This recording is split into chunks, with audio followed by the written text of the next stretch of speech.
Buried alive, someone come dig me up.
I know, you're sitting going, Andrew Tate telling me not to be real.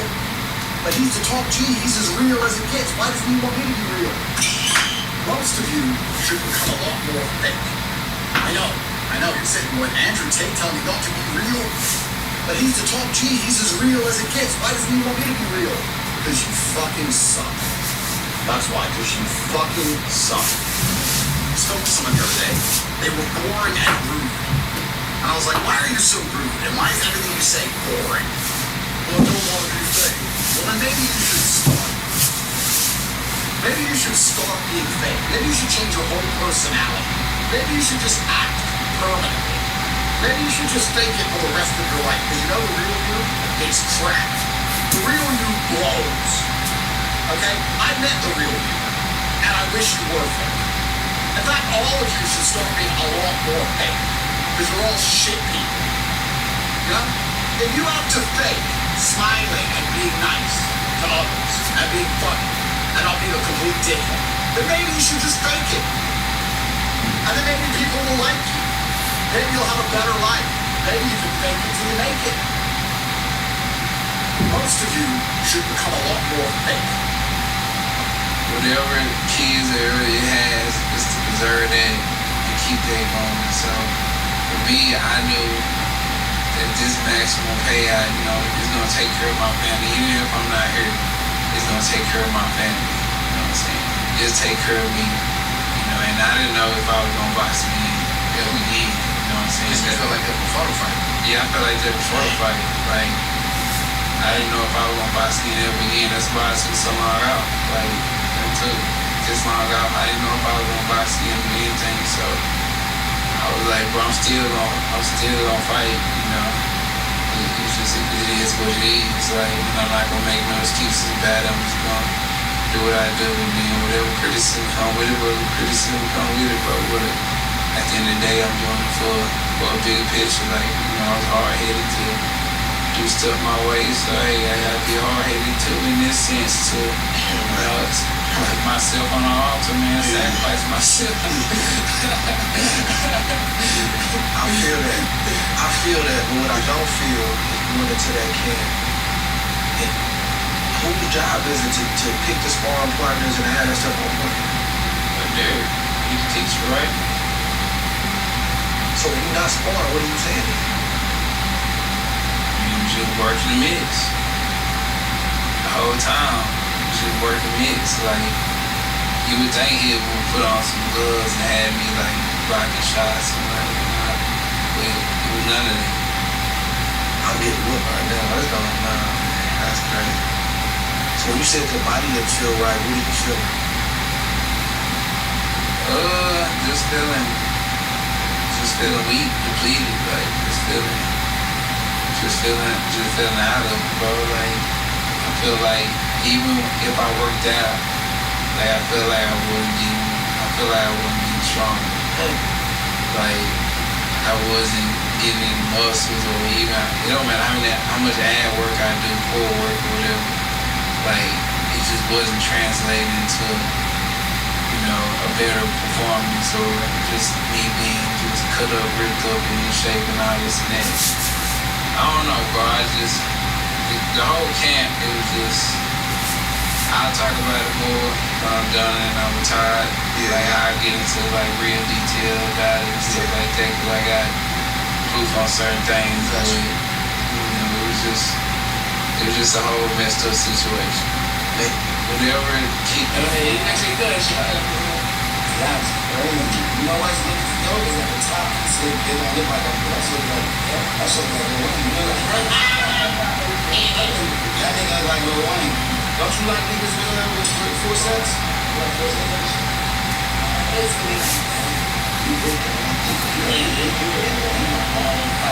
Check. Another one. Check. Like which one? Check 7.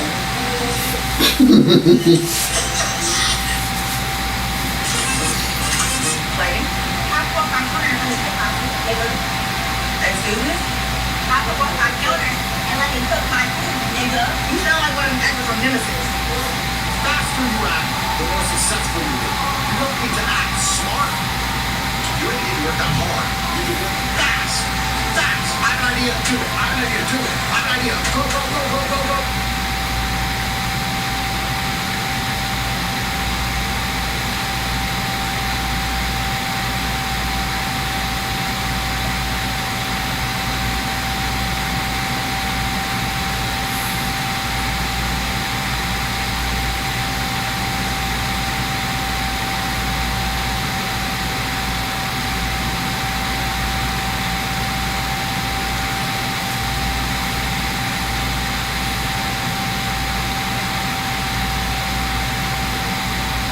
When I was still building the money that I needed to be.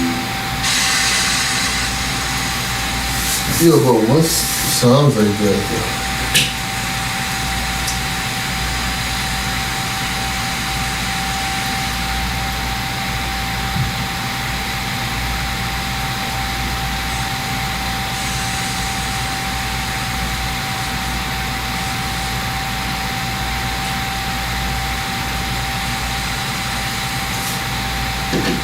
Oh, that's just the laptop. I can't do nothing about that.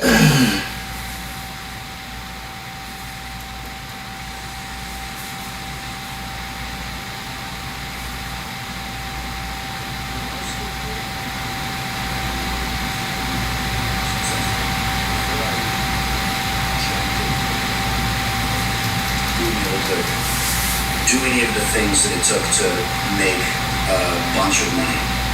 I had a development mind. And I remember this constant feeling of, I was always very, very competitive. And I remember this feeling all throughout my childhood growing up. And I see it every single day with people who are in this barrier of going to the next level. And it's this weight of accountability, and it comes down to the way that you handle truth. And this was probably the biggest unlock that I had to actually jump into the stratosphere of even being able to think about being successful.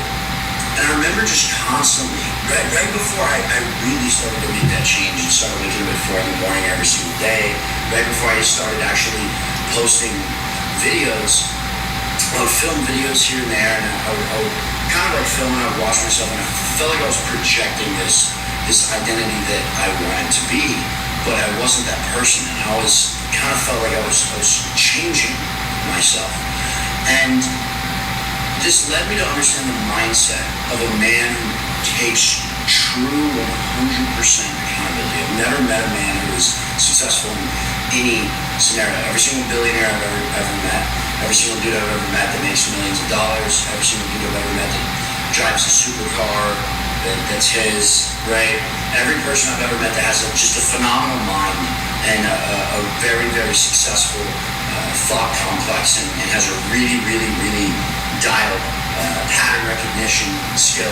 They're able to actually build something, magnificent in their life. It takes full accountability. And I didn't know this at a point, and it made it almost impossible for me to attract any success or even do any of the things that it took to make a bunch of money. I was so far away from making 100K a month, so far away from making millions of dollars a year. like I am now. But this jump literally like hyper sent me into this path of growth and success. And I remember feeling this on a constant day-to-day basis where I would feel like I wasn't living up to my potential. And because I wasn't living up to my potential, I would constantly feel this vulnerability about it, okay? And I remember the biggest thing that hurt me the most is when I felt like I had all these really good ideas, and I would explain them to people, I'd tell people my goals, right? Close friends, family members, and they kind of nod their head, say yes, yeah, good job. But I could tell they didn't actually believe it. They didn't actually believe that I was going to be successful. And it hurt me for the longest time until I realized I'd never been successful in my life. And I had never been successful in my life. Why did anyone... There was no proof. There was nothing tangible for people to believe that I would be successful. I was just a normal person. I had no real accomplishments. And I think if men nowadays wrote down and they knew that the world was going to see it, if you wrote down your biggest accomplishment, I want you to think about this right now. What is your biggest accomplishment that you would actually be proud of going in front of the world stage and saying, I've spent all my life, this is my number one thing. You're 25 years old, you spent all of your life, it's the biggest thing that you've accomplished. Are you proud of it? Does anything come to mind? At 20 years old, what are you going to say? Well, I graduated high school with a 4.0. I graduated college. 24, 25 years on this earth. That's all you've done. 30. I have a job where I make 6 figures a year. I built a business that makes me 6 figures a year. Would you be proud to say that in front of the entire world? Look at people that are starving. Look at people that have literally gotten Nobel Peace Prizes. Look at people that have literally dedicated their life to their craft, their art, dedicated their life to their family. What have you done that you are the most proud of? What's your biggest accomplishment? And I did this exercise, and I realized I did this when I was 17, and I was like, I did well in this sport. I played this sport. I won state in this sport. I did 17 years on the earth, and that's all you've done. Even now, I think that you should never get to a stage where you're like, oh man, yeah, this is my greatest accomplishment, and I'm so proud of it. There's really no outcome besides development that you can be proud of. See that when you develop yourself, let's say I want to be a douchebag, and I'm going to say, I drive a Ferrari at 22 years old. Okay, what's the significance of this accomplishment? The only thing is the thing that I have. I live in a $2 million house. Okay, you're going to tell me your 22 years can be quantified by this $2 million house? 22 years can be quantified by this Ferrari? No. The development that comes is always quantified. Okay, I have an outcome, but the development is the thing that you should be proud of, the man that you're becoming. But I think if the majority of men nowadays actually ask themselves, what is my biggest, what can I attribute these years on the earth that God has given me in this life? Are you proud of that? Are you proud of it? It should sting a little bit when you realize the reality of this situation. And it stung me. And I remember just having this feeling of constantly like, man, I haven't achieved enough. And I realized, no wonder nobody believes in me. I haven't done anything significant. So I'm telling everybody, oh, I'm going to be a millionaire. I'm going to build a 7-figure business. Why would they believe in me when I'm literally saying it to everyone else, looking for their validation to believe in me so that I can believe in myself? And that's when I had this massive shift, and I realized the mindset of a man who takes 100% accountability. When you take 100% accountability, you don't need other people to reaffirm the fact that you are going to be successful. You simply have all the conviction that you need within your heart. And by achieving the thing, then others will believe. Why should you need someone else to believe in you when there are zero results to back this up? When there's zero results to back this up. I remember I was young, and I always told my mom, I'm gonna move out. I'm 18. I'm not gonna be here. I'm not gonna be here. Right? I'm gonna move out. I'm gonna move out. 17 comes around, and I had made no progress with it. Luckily, after a year of grinding my ass out and moving, 17 comes around, and there's zero results to back this up. I remember I was young, and I always told my mom, I'm gonna move out. I'm 18. I'm not gonna be here. I'm not gonna be here. Right? I'm gonna move out. I'm gonna move out. 17 comes around, and I had made no progress with it. Luckily, after a year of grinding my ass out and moving to my first $1,300 a month apartment, maybe like $3K a month, $7K a month from coaching, then 10, then $27K a month, $30K, it went down, back up. By the time I hit $10,000, within 12 months I had made my first $100,000 month.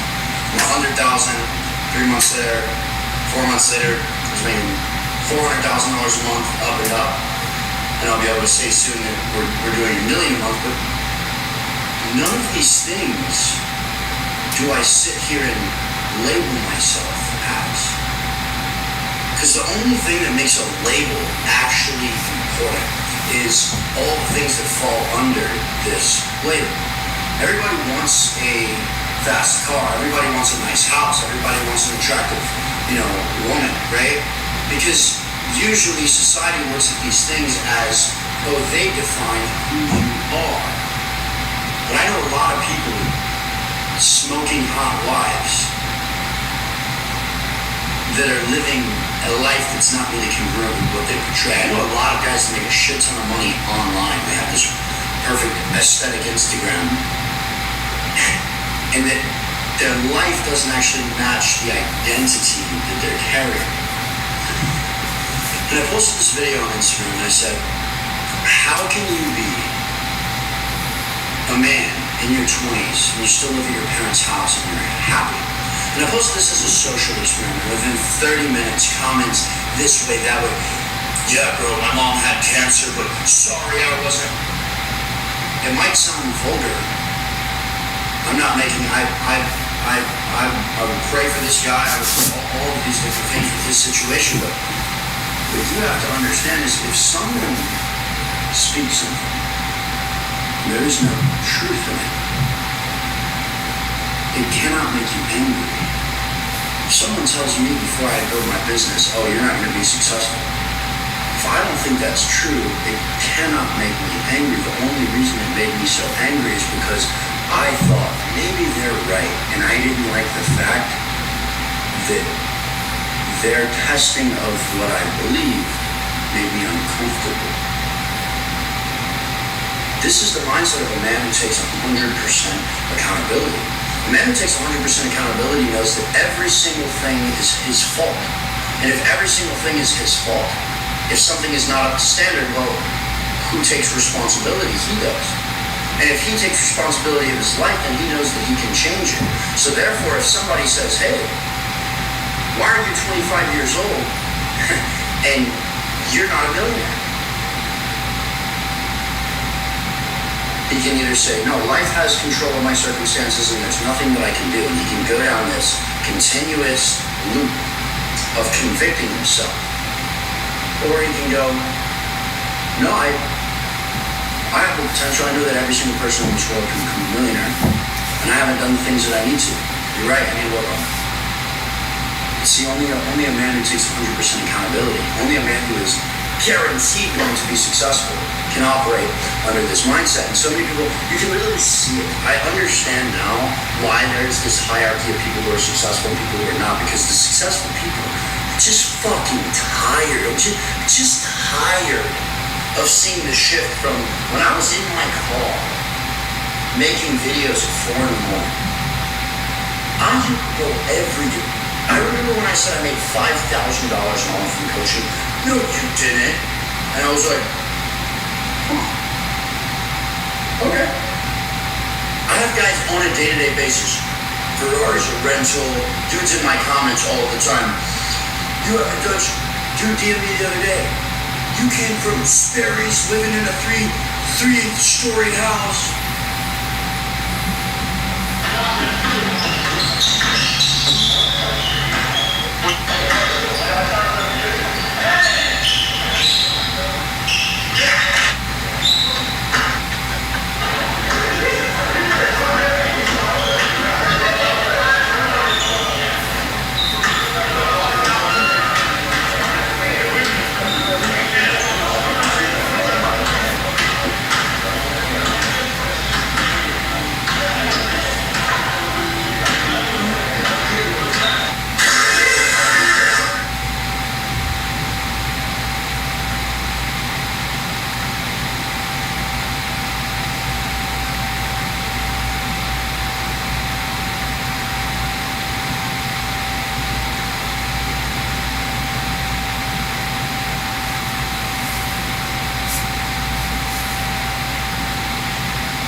Morning to you as well. Hope you have a great day.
millionaire and I want to drive supercars and I have unlimited this and unlimited that. But the problem with it, see, this is, they won't happily pay whenever you come in. I'll get all your problems. You leverage various techniques and strategies I teach in how to actually grow a social media page, how to engage with realize how to do DMs, how to do it. So as a social media manager, if you properly showcase that I notice these problems, and here's how I'm going to solve it, this is what will happen to you to take that off the back. Meaning, if every day they're not posting content, they're not managing it, the competition is going to be taking more and more of the market. I see this all the time. There are local businesses here in Dubai that the restaurant itself, the cafe itself is very good. When it comes to social media, there are competition here. We're just running laps around them. So whether it's you have a friend and family, whether it's you owning a local business, or you get successful in a local business and transition into online, there's so many people out there that are essentially giving loads of money on the table because they don't have time or the energy to properly run their social media, which leads us to number one is save them time. You're going to come up with content ideas, creating content, posting content, and then managing plus games, which is single hours, not hours every single week. Time they put into running their business and making money. The second thing is to improve their marketing because, as I said, running social media is a full-time job. And it's something that they have to question people ask or problems they're having, or you start noticing that actually we can help solve that with more products and services. You're going to be helping bring them more business. You're still improving their marketing. And you have to really super understand this. You understand social media much better than the average business owner. I told business owners all the time, they simply do not understand social media. They literally think they just post every so often a video or a picture or something like that, and they can't figure out why. So their social media page is growing. So they just assume social media is not worth it as a scam. But social media, when you actually understand what to post, how to post, you add a little bit more attention to detail when it comes to design. It's literally a money printer for these old businesses, for these online businesses. So over time, we're improving their marketing and we're going to reach a larger audience. I know here in Dubai, it's just for the culture. Whenever you're going into a restaurant or cafe, the first thing people do is they look over their Instagram page and they see, does the post look like it's a good buy? Because I'm supposed to buy a little bit more expensive than outside of the UAE. So the rest of it's good buys. Go to their Instagram page. What type of videos they start posts? Do they look, does it look like it has a good buy? Do they have a menu that I just clicked? Take a quick look at the menu. These are things a social media manager will solve. Or actually just 2 months ago, I was looking for a new dentist. And I literally went to Instagram. I typed in dentist in Dubai. It popped up. I saw a couple. There were pictures of cars. So I hired them. But then I found this one dentist. And the dentist was on video talking about various issues and giving tips and things like that. They did videos and pictures. And I ended up hiring that dentist. Now that's my regular dentist I go to see. So as a social media manager, you are in charge of positioning the dentist, the coffee shops, the restaurants, whoever your clients are. You are in charge of positioning them perfectly. So this might go to their social media page. That is the business I'm going to go to. Which leads us to the final point is managing their social media. This is massive. Social media accounts only grow when they're managed daily. So you cannot just post whenever you feel like it. That's what you do. Social media is not going to grow. It takes daily effort. Engagements, DMs, replies, posting, etc. So your main content for every single day, new content is released and monitoring the content as well. So you are handling replies, handling the DMs, and ensuring that the content account is growing. So make sure content's good, account's growing, and all that. So I want you to really understand in your mind that these are the 3 key ways that you're helping as a social media manager. This is a very, very valuable skill and even better if you think about it. Social media management really doesn't require that much. It just doesn't. You already have the modules on how to grow your social media pages, where it's Instagram ads, etc. Then we'll be discussing at a later time how you break down exactly how to monetize it. You already understand what you post. And if you don't yet, you will, so you should go through that course material. And at this point, if you've ever looked at content social media, you already understand social media better than the average person. So just discipline. I'm showing every single day, applying what I teach inside of these modules. So you have work on this, do everything that I list out. You're going to get paid, which is very unlike most skills where you actually have to dedicate hours to learn how to edit, how to write, how to do this, how to do that. Social media management is way easier and simpler. So these are 3 ways that you will go as a social media manager. Now we're going to get building your very first month. For context, I do want you to understand if you are yet unsure of what exactly your skill or service is going to be, then you continue moving through the lessons, educating yourself, because the more you learn, the more you're going to earn. You can always make more progress by simply posting content on social media, because that's going to teach you how to edit, it's going to teach you how to post content, how to create content, how to write, and all those skills are very valuable to people that either have a offline business that are on social media, or people that already have some kind of online business. They're looking for people such as yourself. But before we get into building your offline, I want to touch on pricing, because everybody has a question. How much do I charge? And when it comes to pricing, number one, I can't tell you specifically, copy paste this exact price, and all of this predetermined on where you live, what exactly your skill level is, and all that. So instead, we provide you with an overall template on how to do it whenever you go to charge for your very first client. And for starters, like whenever you get into the acquire clients category, you can start working with friends and family. That is going to be totally free, and you're just looking to gain experience. When you're working with local business, you can offer a 7-day trial, so it's free, just to show what you can do. And then from there, you segue them into a paid service. And so I also put this out there, disclaimer, this is not financial advice, yada, yada, yada. Like, at the end of the day, you are the person who goes out there and gets your own results. I'm simply just showing you what I know to be a fact from my own experience in working with thousands of people around the world when it comes to pricing your services. So I just want to put that disclaimer out there. So when it comes to pricing, it will want it to be something that you're not super intimidated to charge, meaning you don't feel a lot of pressure. Like imagine you never worked with a client before, you charge them $1,000 to $80,000, and then you feel this immense pressure, and then you basically don't able to do it, and you shut down. So you don't want to charge a lot of money for your first couple of clients. What you're focusing on is getting experience, and of course making some money as well. But as an example, let's say that you are doing video edits. That's a very valuable skill. You can literally charge somebody like $10 per video to do editing. Or you just do a flat rate of, I'm going to charge you $250 a month, or $300 a month, and I'm going to deliver XYZ amount of videos. Or if you're sitting there and you're managing your social media, you charge $350 to $500. But what I would encourage you to do is make sure you're leveraging the community you have here inside of this campus. Because you have fellow students, they got started exactly where you are right now, just started learning about all this, and they've successfully built a business. So you say, hey guys, I'm brand new, here's what I'm looking to sell. What advice do you have for me in relation to how much I should charge? So that's what I would encourage you to do, because at the end of the day, one of the greatest powers we have here inside this campus is our amazing community of students all winning together. So instead of sitting there overthinking what to charge, just focus on number one, you're going to acquire clients. So you start working with friends, family, businesses, make sure instead of hitting your head up against the wall, when you quit, instead, you take advantage of this opportunity you have. You ask for help from your fellow students. So I just gave you a template around the charge depending on whatever it is you're selling. Obviously, I understand you have people with different skills, but that's a baseline understanding, and then from there we help you the rest in checks. 8 steps to building your first offer. And obviously, this is predicated on you being a social media manager. So step 1 is you need to understand your client's needs. And how are you going to do that? Well, obviously, as a total beginner, you're not going to completely understand the full scope where, as an example, me today, I used to explain exactly what they need. However, as a beginner, I had to talk to them. So you want to set up an initial, what's called consultation. Whether it's IRL, whether it's over Zoom, whether it's the DMs, you can do it anywhere, anytime. But you want to schedule a meeting to discuss the client's business goals, their target audience, their current social media presence, all that type of stuff. And you want to ask questions to your pain points and objectives. Questions are going to get you closer to actually being able to help them. You never want to just assume something. I cover this in like client communications, of course you guys can check out. But you never want to just assume, especially together, until you have that second sense, that sixth sense, where you just know for a fact this is what they need. You want to make sure that you lean into asking questions. So I can give you some examples. Are there any specific problems you are encountering with your social media growth? Another question you can ask, what are the main products or services? So what are your main products and services? Like, of course, you're going to do some research, look into what are they selling and all that, but you want to know what are their main products and services. This will help you know what products there's promo, whenever you're creating content, like Instagram Reels, stories, etc. And then, it's also a very important question, what is your budget for social media marketing? You need to know the budget, because if you are going into a meeting and you want to charge them $1,000, they can't afford $1,000, they can only afford $500, you're going to have to tweak or decide you want to work with. So you want to know what is their budget.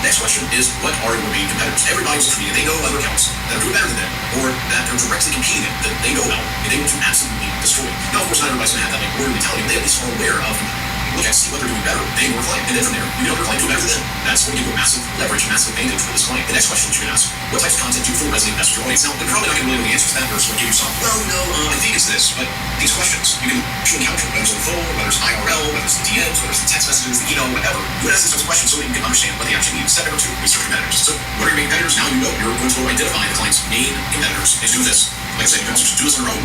You're going to look at the accounts in the same niche where you're doing better than your client. Example, if it's a fitness client or say a gym, look at the accounts in this niche to see what they're doing. If it's a dentist, look at other dentists locally or globally and see who's crushing it. You can use social media. This is what people get. Don't make this hard. You can literally look at other accounts in a similar niche by typing in, I've showed you guys how to do it. Go to Instagram, to the search box, type in dentist, dentist in this. So you go to Google, type in dentist and XYZ, gyms and XYZ. Or if it's fitness person, fitness coaches, so you can insert type of fitness they do. And you can easily figure out other accounts. You don't need to have a lot of actually have this document. Find, say, 5 other accounts. Find 4 other accounts, that you can study and see what they're doing better than your client. Analyze social media strategies, content topics, and audience reactions. Now, whenever I say audience reactions, I mean, look at how they're interacting with the audience, what the audience is doing more of, and you can use this to help more ideas for content for your client. And then from there, identify opportunities to solve that. You can highlight gaps and opportunities where your client is saying that. Now, I would not worry so much about this for a beginner. As you take on your first client, maybe by your second client, you start to notice this. But as an example, using myself as a client, I noticed that a lot of people were not creating just authentic content. Everybody wanted to be over the top, everybody wanted to copy paste other people. So I just documented myself. I documented what I was doing, and I showed that I'm better than those people. I am an authority figure. However, I also talk about various struggles. I used to procrastinate, I used to be lazy, etc., etc., etc. And those are gaps that you can fill in with your client. That is going to give you a massive advantage in work. Also, if people are asking for a certain type of product or a certain type of content or whatever, that also helps identify your opportunities. You know what I mean?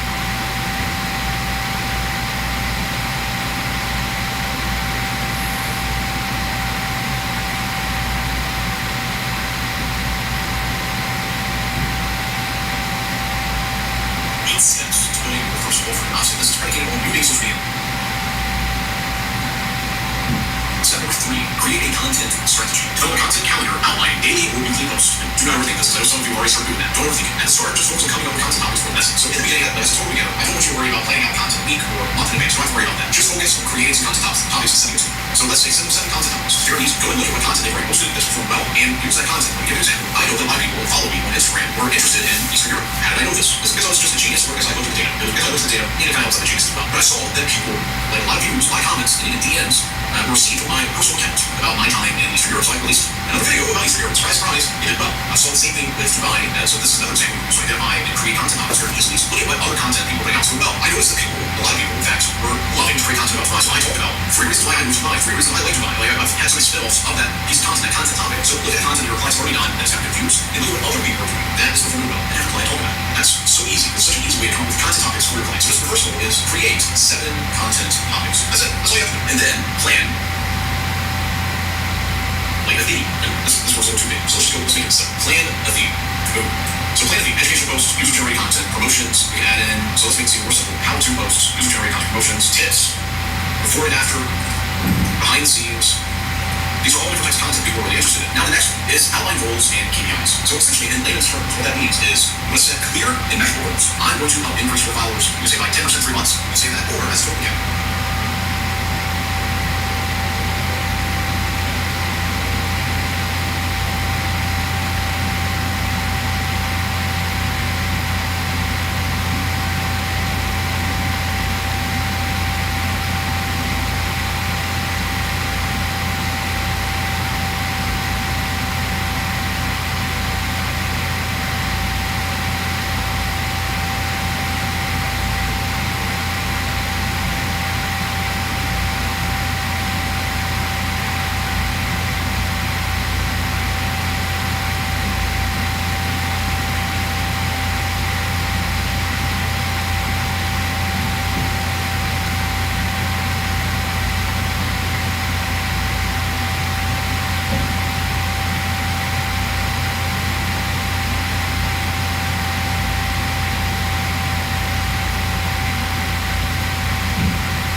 Where they travel, I travel. Because I need to make sure that they are in the best shape of their life.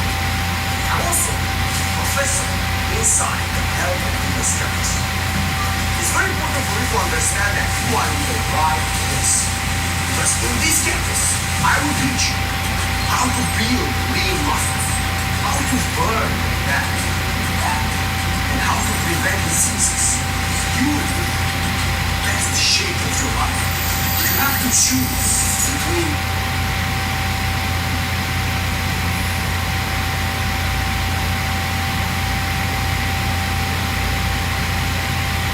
Welcome to the e-commerce campus. My name is Professor Schwabe, and I'm going to teach you how to start and scale an e-commerce business. Now, what is e-commerce? E-commerce is selling physical products online. In this campus, I'm going to teach you how to start e-commerce with a business model called dropshipping. Now, what is dropshipping? Dropshipping is when you don't own any physical inventory.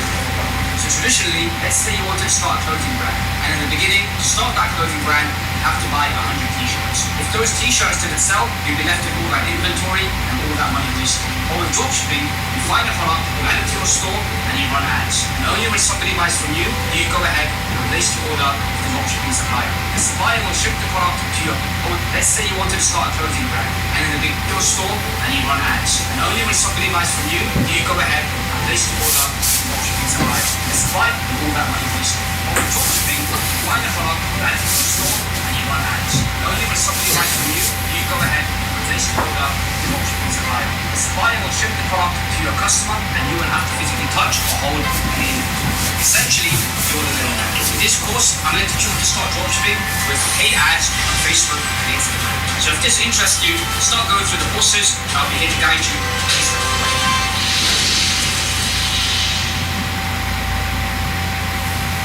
So what are the minimum requirements needed in order to get started? So e-commerce is a business model where you need to spend money to make money. If you don't have any money ready to invest, then this isn't a business for you. I would recommend trying another campus. In In this campus, I'm going to teach you how to start dropshipping with paid ads on Facebook and Instagram. And to begin, your budget should be at least $1,000 US.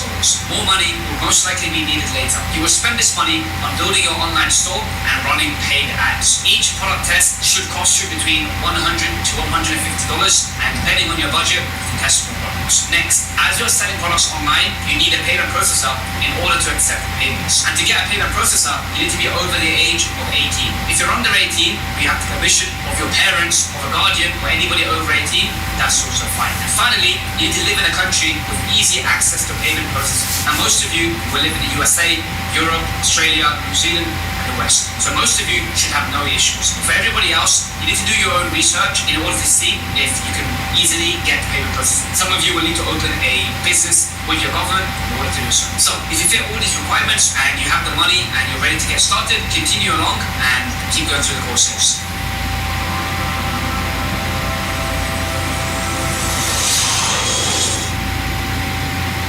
Hey guys, so one of the most important channels that you'll find in the e-commerce campus is the Good Morning Daily channel. Now let me explain the importance of it to you right now. The GM stands for Good Morning, and it's a key part of the culture here in the real world. It's a daily ritual that means that you're ready to work. You wake up, you have your coffee, you have the energy flowing through you. You go into the GM Daily chat, you type your good morning, you instantly get to work. It will instantly snap you into frame. Work is endless. There is no such thing as a rest day. You show up to work every single day after day, week after week, month after month, year after year. Work never ends, and you can never miss a GM. Now I've noticed in my life, whenever I've missed a GM, whenever I haven't gone into the chat and written my daily GM, something has gone terribly wrong, right? I've been off the ball, I haven't been sharp, I haven't been at my best, I've missed things here and there. We all fall off, right? We're all human, no different to you. But GM is the perfect parameter for my daily performance. Again, when I didn't do my GM daily, I noticed that I've been slacking somewhere. Typing 2 letters into the chat every single day and pressing enter is the absolute least anybody can do, right? Typing GM in the chat is so easy, you can't miss it. E-commerce is a difficult business model. You're going to need to put in a lot of work, and the only way you can do that is by showing up daily. So prove to me and to yourself that you can show up daily by putting your GM in the chat every single day.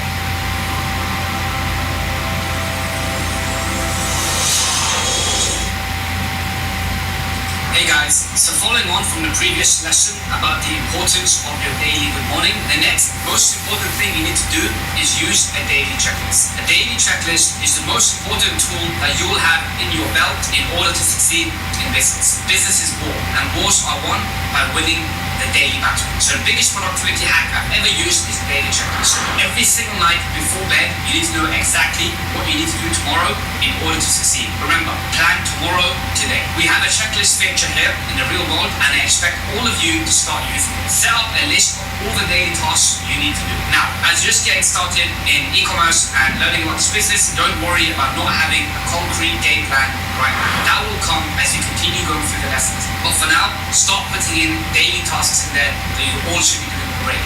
Examples are write your daily GM, go to the gym, go to work, complete courses, and so on. So right now, as soon as you finish this video, go through and start building that list up. Get in the habit early, taking action, and using this checklist. And again, remember, clear your checklist relentlessly every single day before bed and see how your life completely changes.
to becoming one of the largest brands.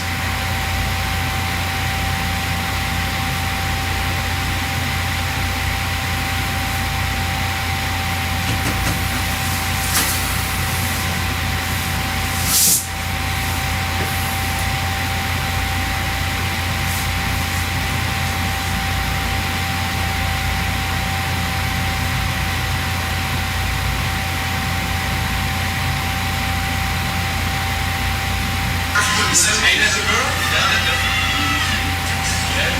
I'm like, no? Oh, what's your name? What's your name?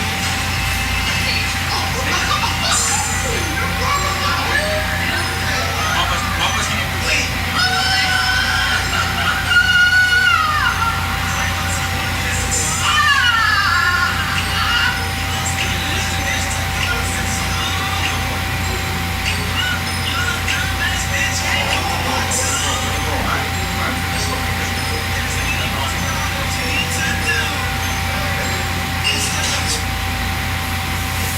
Who's next? After they win 3-0, how do you guys feel? How's it going to do? How's it going to do?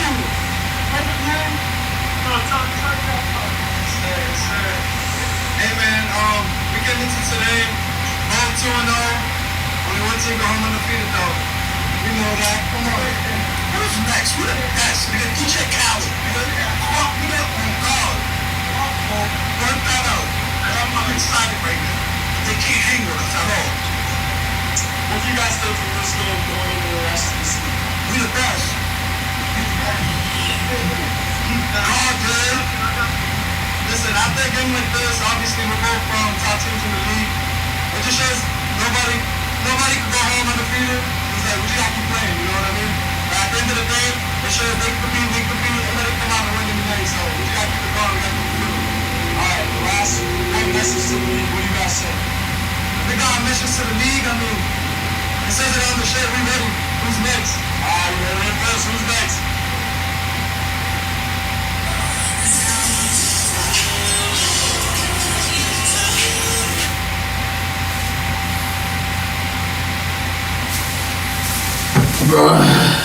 Fuck.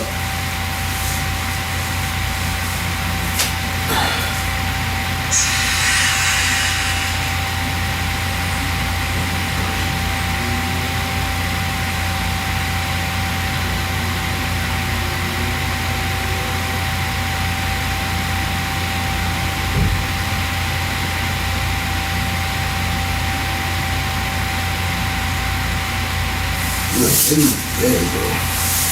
Just a moment.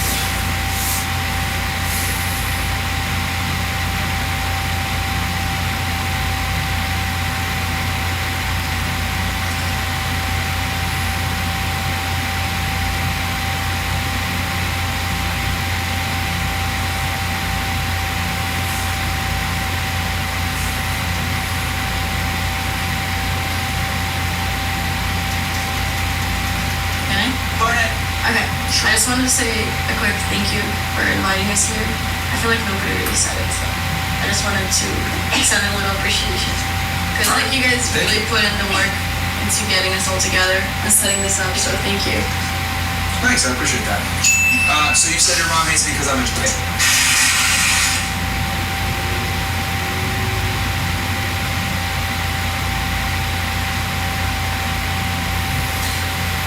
Thank you for the 200 joules.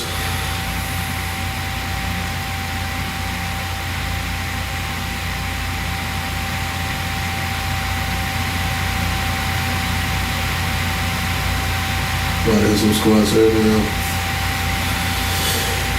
Ooh.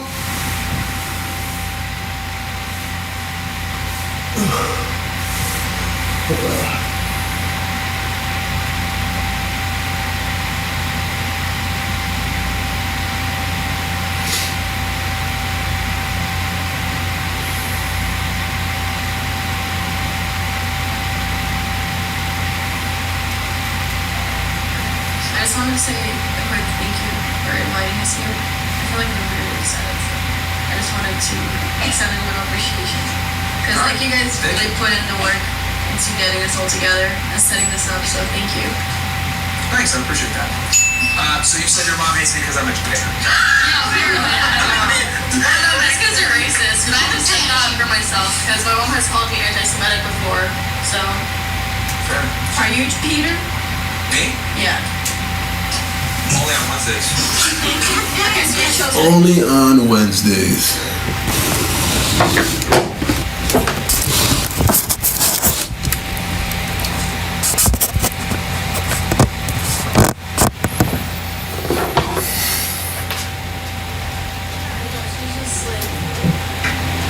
My grandma hates you. Yeah. So, yeah, your mom's okay, that's fine. Your mom's that are, because if you're a liberal and you support Israel, that's like completely antithetical to progressive lives. She doesn't like Zionists, I'll say, like specifically. But like a non-Zionist Jewish person, it's like she's Yeah, like that's chill fair. with them. That's you know? fair. Yeah, I mean, Told me that it's cool if I come to, like, he invited me to come over and then he gave me the link, like, to someone who could get me on the show, and then it was a whole entire process. good.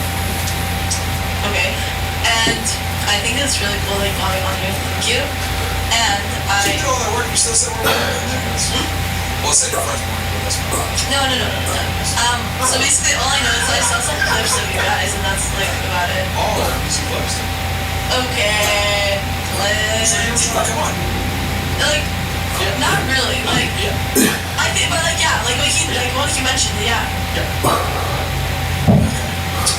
This is funny. Yeah, it is. All right. We can do the questions. Do their questions? Yeah. And then just and then we end the session. Okay, real quick. So back to what you said, because you said like you wanted to give her dynamics on dating. I'll kind of give you guys my quick snapshot here. I think feminism was one of the worst things that could ever happen in human society, because what it did was it told men and women that they're equal. And I think egalitarianism or equality sounds good on paper, but it doesn't work in practice, because women don't really do well when they're with a guy that they think they're equal to. Amen. So it sounds good, but it just doesn't work in practice. So I think like for men, they have to focus on like become the best version of themselves and be like superior to the girl in every way, so that she always stays in a subordinate position. But women don't like hearing that though, because you guys are told since the time you're a little girl that you can do anything a man can do, you're special, you're smart, you're a princess. And I don't think we're honest with women about where they stand a lot of the times. And I think a lot of women have overinflated sense of self-worth and high standards. I agree. It all comes from trauma. I don't think it's trauma. I think that just comes from a very, I think we live in a gynocentric social order where we have, basically the ideology is the female way of thinking is the right way of thinking, and everything else is like considered toxically masculine or evil or whatever. But the problem is that since we live in a gynocentric social order, we got a bunch of like pussified men that like uphold that. Does that make sense?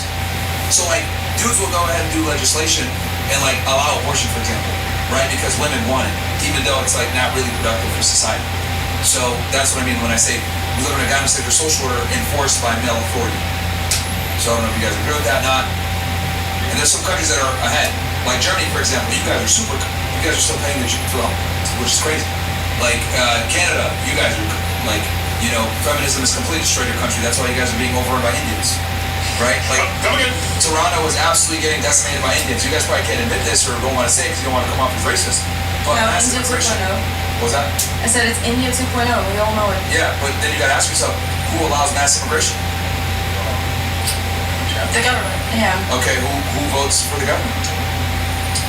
That's something that I answer. Okay. Yeah, because so basically what happened, how we got all of that in Canada is they got okay, so we had like somebody in the government, they let immigrants in, and then those immigrants, because they were let into Canada, they kind of had to vote for the person in that party just because like they let them in. So like they don't have really anybody to vote for because they get their citizenship in like 4 years, which is like how long the government is staying for. Okay, so they kind of just vote for them. who puts progressive politicians in that allow for mass immigration?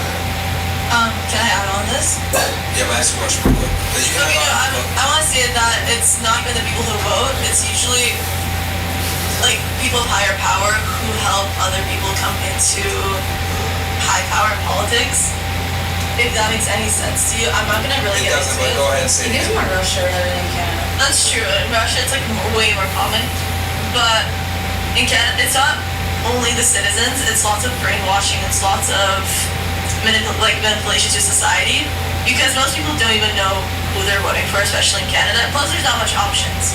They're just empty promises. Yeah. And people just listen to it because people are brainwashed and then they just vote and then that never actually happens. Okay, this is why women shouldn't vote. You ladies, you guys are dancing around and being pussies. Women put progressives in power. Progressives allow open borders and do mass immigration. It's that simple. Women overwhelmingly vote for progressive ideologies that allow for the destruction of the Western No, world. look. So, That's what it is. sorry for interrupting. But Canada is a huge country, right? Yeah. It's the second biggest country in the world. And the population is very minimal. So of course Canada is going to need to import people from other countries to keep their economics flowing. Why do they need to import people from other countries? Well, because their economical state is going to garbage. Well, at least the economical state that's... Well, because of politicians and the education system and it's bankrupt. Our country is pretty bankrupt. Well, why? Because the politicians didn't do their job and the people are now following the system and we have lots Okay, of... let me, you don't know I don't anything about politics. I don't want to get into it. Like, I You can't clearly don't know what you're talking about, so I'll go ahead and say it for you. It's very simple. Feminism comes in, okay? Women get treated equally. They're able to vote. When they vote, what ends up happening is they push for progressive ideologies that allow mass immigration. Also, on top of that, birth rates are low. That's why when birth rates are low, you have to import immigrants to make up for the population. Why are birth rates low? Well, because of feminism. There you go. But That's you the can't root cause of blame it the all on problems. feminism, though. It's the root cause of many You can't societal issues. blame the whole entire issue on feminism itself. Again, feminism is the root cause about a lot Okay, but of there's issues. multiple root causes. It's not just one root cause, right? Where's it coming from? But he's saying that's like the It's the main root cause. Okay, when you give women the power to vote, right? Who's saying men aren't voting for someone who shouldn't be elected? Let me explain this. Women value security, okay, over pragmatic government. Let me explain what I mean by this. You guys are more likely to vote for social safety nets, humanitarian policies, welfare, social, etc. Women want security. So when progressive politicians come in, a lot of times they campaign on, we're going to give you free healthcare, we're going to forgive college loans, we're going to give you this, we're going to give you that. Women thrive on that. They need security. It's in your biology. You don't have the capability to fight a man off or fight the wilderness off because you are the weaker gender physically. So women have an innate need for security. So when a politician comes in and says, I'm going to give you this, I'm going to give you this, and your security is going to be covered whether you have a man or not, women vote for that candidate. Then they come in, and what do? Let's allow more immigrants in because women don't want to have families. They want to be feminists. They want to be able to have their fun, go to Miami, wherever they want to do. And they put off having a child. Birth rates come down, can't replace it. How are you going to do it? You bring immigrants in. Those immigrants come in, they have 2 to 3 times as many children, they overpopulate, and they take your country over, as you guys are witnessing right now in Toronto. That's what happens. But it's women that vote these pernicious, progressive policies in that countries up. So this is why I don't think women should be involved in government whatsoever. Because the female vote leads to a lot of the degradation of society. And this isn't just a Canadian problem, it's an American problem too. It's a worldwide Australia problem. is something, a worldwide problem where anywhere feminism is prominent. Look at Europe. Exactly. Yeah. And then we're progressive like we are. So that's what I'm trying to explain. Women are responsible for that. The female vote puts these Okay, so blame it all on women. Okay, but also women don't have trust because men don't provide enough trust. Yeah, so then you try to get it through the government. That's exactly what I'm trying to say. That's precisely what I'm saying. Like, you guys allow the government to do it, you put these progressives in that sell these dreams to you. Because most of you don't want to marry an average guy. Most of you want a guy that makes significantly more money than you. So you're like, okay, I don't need a man. I can work my own job. The government got me. Why do I need a guy? And then birth rates come down, no one has families, and then you need to bring immigrants in to replace the working force. It's that simple. So when I say feminism is the root cause of problems, this is what I'm talking about. Like, because you guys vote really bad politicians in, because you guys have 50% of the population, you vote these people in. And then you guys don't want to have kids. So that's where all these issues come from. So like nobody's ever able to work it backwards because it's politically incorrect. Some of you guys are looking at me like I'm crazy right now. But no one wants to talk about this because it's politically incorrect to say women are stupid. It's taboo. And I truly do think that in a general sense, when it comes to being politically inclined, understanding how the world works, understanding uncomfortable realities, women are because they care more about how things feel versus what's real. Okay, but can I Sure. say something? So basically, like as a woman, like, I don't think that people, like, women and men should be equal exactly. I feel like a man is still a dominant gender, but I feel like because man doesn't provide, like, enough for a woman, like, what she would want possibly in her life, and, like, as we said, like, Wait, hold on. What she wants or what she needs? Wait. Hold on. No, this is important. What she wants or what she needs? What she needs. Let's say what she needs. I'll get to I think most guys can like put a house up your head and food and stuff. Most guys can actually do that. The problem is that women want way more. I feel like no, though, because, like, I've had that situation and I did not get that at all. What's it? Like, a provider. Like, even Oh, is that the guy that cheated on you? oh, yeah. No, that's Not even, no. not even, like, Sure, I'll explain why here in a second. well, not even just him, just, like, in general, like, just dating in general. Okay, so But at the same time, I do get that, like, a guy can't feel his full potential until he's, like, steady with himself. okay, so here's the thing. Since a lot of guys aren't providers, very few men actually can do it. That means they're a minority. Fair? Yeah. Okay, so if a desired guy is a minority, what do you think they're gonna do? If there's not a lot of them, but there's plenty of women, They're gonna go chase. I want to say, well, you could say chase whatever, but like, are they gonna be monogamous more than likely? Yeah. No, sorry. No, right? Is so what's rarer, attractive women or successful men? Successful men. Are hard to find, right? Yeah. So this is another ugly truth. Thanks to feminism, right? Women entering the workforce, making their own money. Guys don't. What ends up happening is you double the workforce, wages get cut in half. So the guys that do have the money to take care of you, what are they gonna want? They have the ability to get multiple women because they're the prize. That's another fallacy that we tell women, that women are the prize. Women are not the prize in most situations if you're with a guy that's more attractive than you. Because women date up, right? If you're the prize, that means you're basically the loser because he's below you. You're the prize. It's kind of like a weird thing that women don't get. But yeah, so like if you're with a guy and he cheats on you and he was a provider, I think it's stupid for you to leave him. Do you leave him? Yeah. That's right. Okay, wait, I have a question. So, I got cheated on, but I was a provider. So what does that make me? Smart, actually, in that case.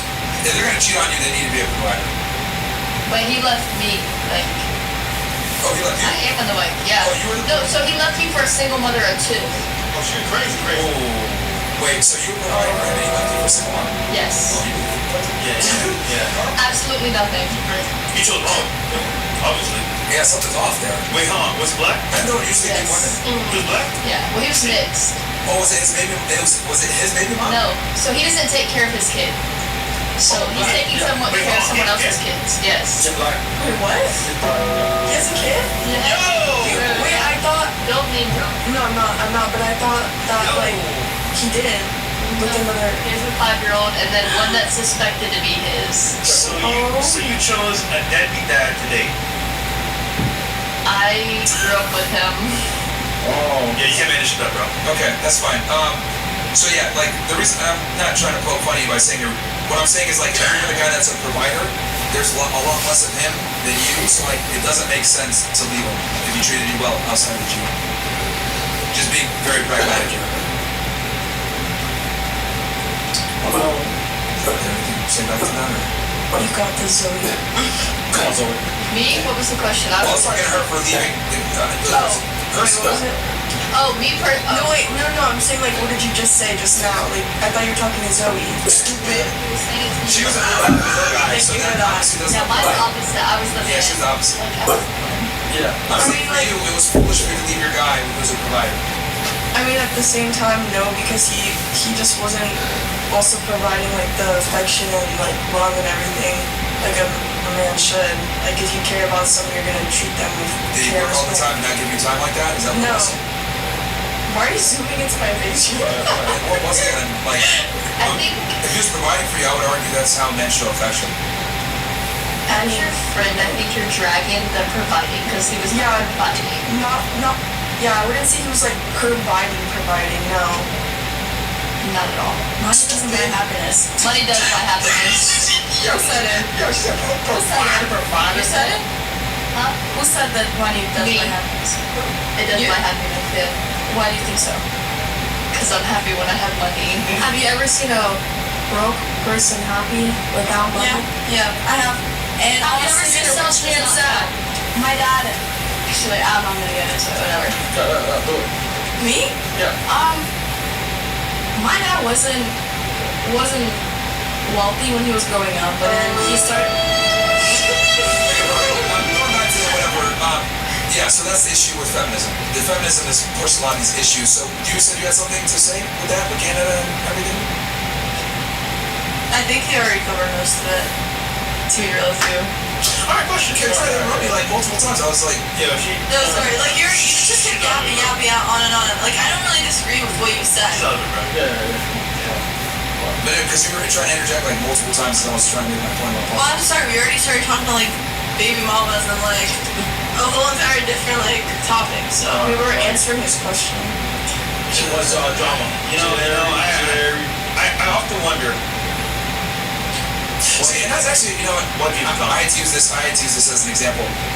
This is another thing about females that I've realized after talking to almost 4,000 of you guys. A lot of times women can't even articulate why they disagree. They just don't like how they felt when you said something, and then they just, let me say something because you said something I don't like, and they can't articulate. And they turn off. You know, can I? Yeah, I will. So basically, when you said that women shouldn't vote, they shouldn't be part of, what do you say, The political process. Yeah, the political process. Okay, like, let's go with that. Let's say that. But that also leads to like women not getting education. So you want a society where you have people who are uneducated, like even females. Like if they're uneducated, it leads to, let's just say it leads to a girl getting an OnlyFans. Because excuse me, what? Yeah, I'm using my emotions. Yeah. That was so like out of pocket. No, because if you don't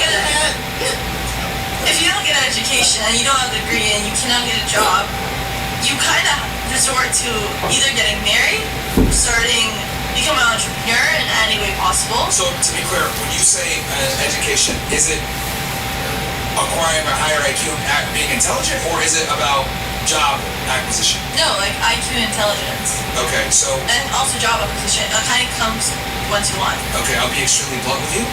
Over the past, I would say 5 to 10 years, a lot of college kids are and I can ChatGPT, AI. That makes them stupider, that's my point. So, when I went to school, I graduated back in 2013, I kind of already started to see like the trend happening where it was more about wokeism instead of actually being like intelligent, and now colleges are dominated by women and women control academia, and what's ended up happening is now we're more in a feels versus real situation, and the problem is a lot of these schools are more concerned with like making money versus actually preparing you for a job. Yeah. So most colleges nowadays are just a socially acceptable way to spend 4 years being a degenerate, right? And most women, because this is why women dominate college attendance and college graduation, they major in dumb shit. So I don't think an education is actually going to make you more intelligent. No, but it keeps your brain, like, I want to say, it keeps your brain keep working.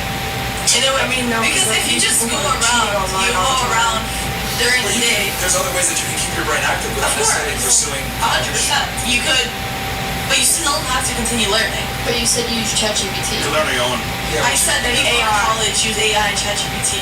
So you don't use it? Of course I use it. I have such a huge workload. My program is quite complicated. I'm sorry, but if You're in business. I'm You just started OnlyFans. This is nursing. I'm sorry, but if anything, I'm being smart because, like, okay, not OF is not for everyone, but I'm over here thinking of my future still. I'm still going to be putting all the money that I make in a savings account or an ETFs or just growing money over time so I can have money for my future in my life. It's your life, it's your choice. Okay, that's fine. Then why did you just tell me for it? No, I didn't tell you. You did. You were like, no, I didn't tell you specifically. I just but like, that's my job though. Like, that's what I do. And you're basically You're taking it personally yourself. I was not targeting it to you or you.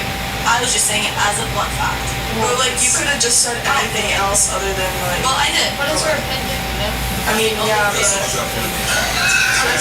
I mean, really, like, I don't understand that though, because, like, I went to college. I did the college thing. I got a 2-year. I dropped out because I made enough money without the OnlyFans.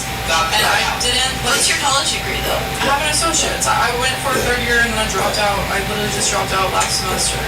So, like, I had a 2-year degree in generals. I was in college for generals. Your degree is literally associate's degree, generals. But isn't it an associate's degree, 2 years of prereqs, and then 2 years Yeah, 2 generals. That's just prereqs. Prereqs is generals. Yeah, prereqs is like you could literally courses if you want. Without the university, nobody would be working office jobs. And if there's no office jobs, there's no business working. I mean, you can say that about 100,000 other things. Like, if there's no farmers, then there's no food. Like, Exactly. it's like, I don't know, like... Everybody does what makes them happy and anyway, makes a living. What I'm trying to say, going back to what you're saying, because you said women shouldn't be involved in the process, and then you said the problem with that is they miss out on higher education. I'm explaining that higher education just a socially acceptable way to waste 4 years. Like for example, I'll give you an example. I was at the University of Florida like 2 or 3 weeks ago. A female professor came up and debating about intersexual dynamics, and she didn't understand biology, the difference between men and women. She's trying to make it as if female nature is the same as male nature, and I was like, actually we're completely different. But she used like some tool world definition of how men and women behave biologically, which isn't even rooted in reality. And this is the issue. Higher education has been a socially acceptable way to accept liberal ideologies that just don't adhere to reality.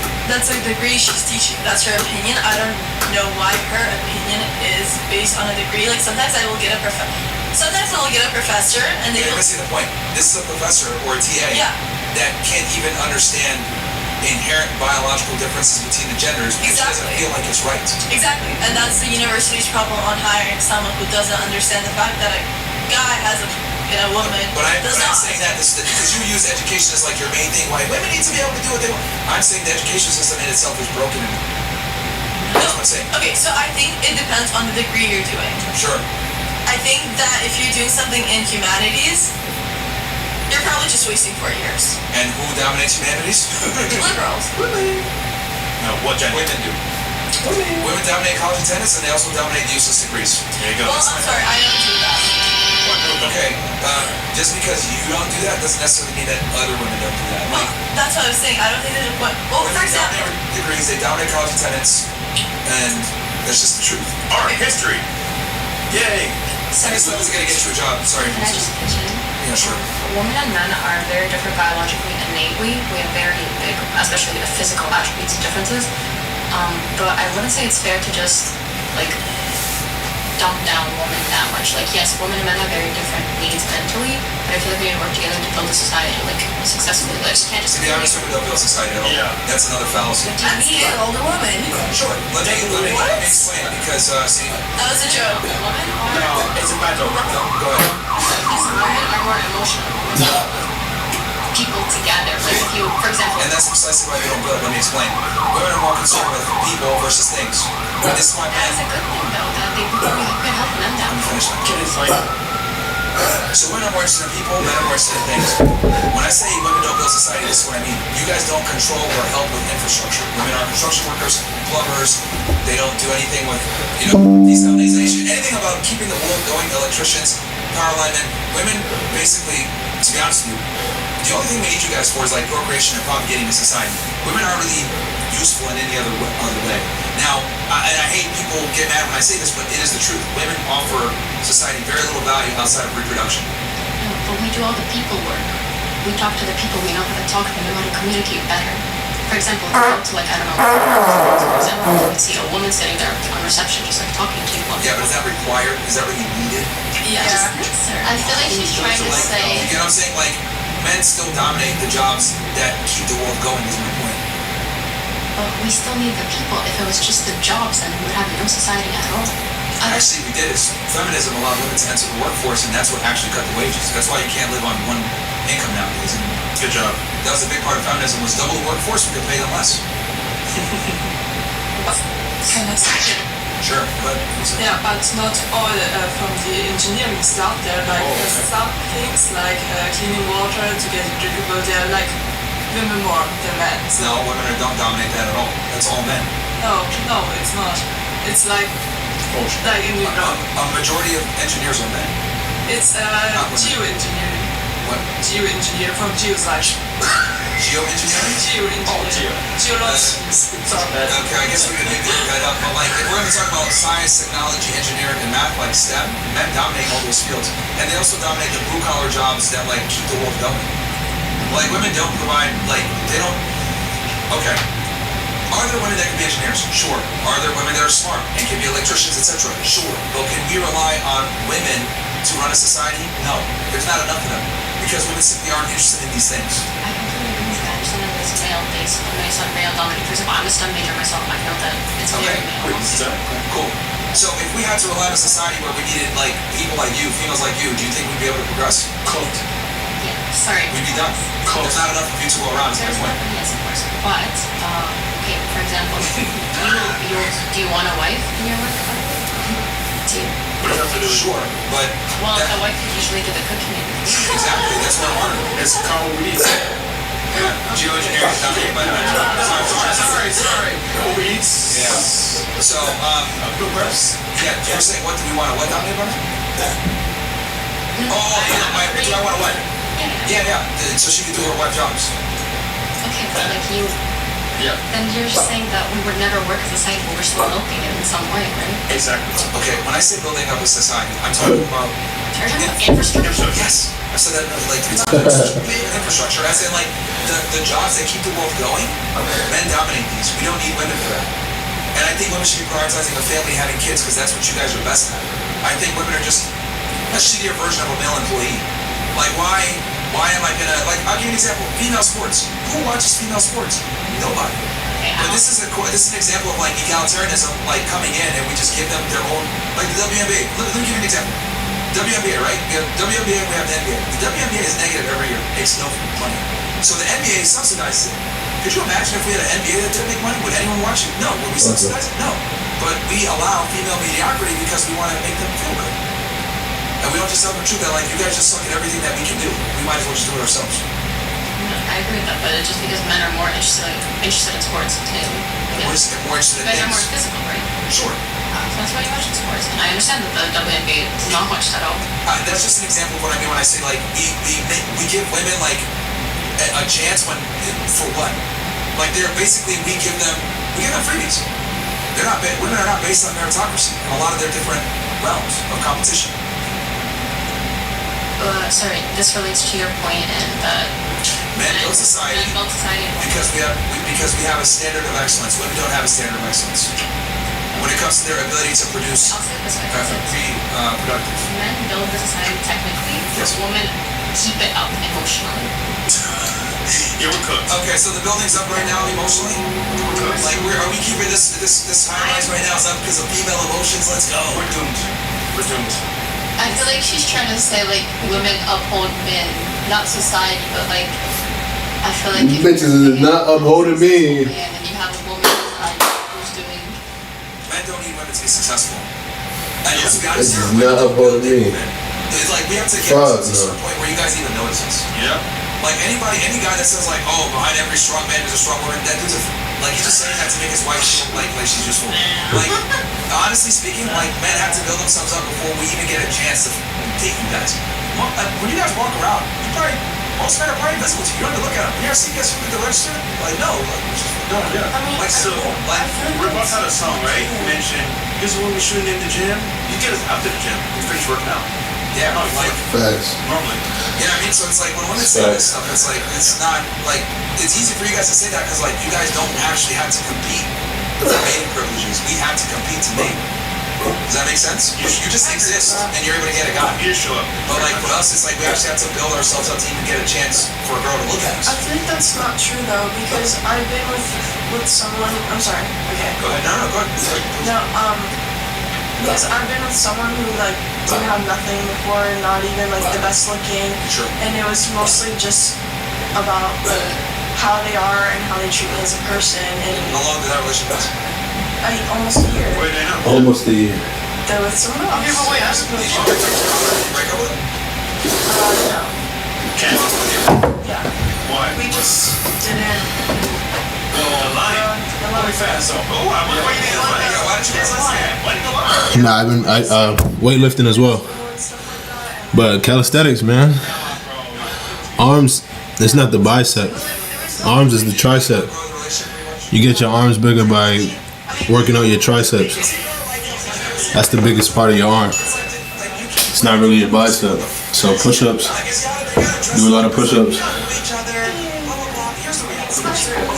This is what it is when women break up with a guy. I am not betting on you. I think I'm gonna take a bet on myself. I can find someone better. I am leaving you. That's how women are. You guys are like sports scouts. You look at a guy. How's he gonna do? Does he have a future? I don't see potential. He's not working hard right now. I'm out. He's not gonna do better. And then you guys do. That's just how women operate. They're not wrong. That's like how you guys think. So for you, I'm saying that I will never do it. Translation is my soul. Made up love. It's progressing. It's probably better. I'm very never have a higher future. More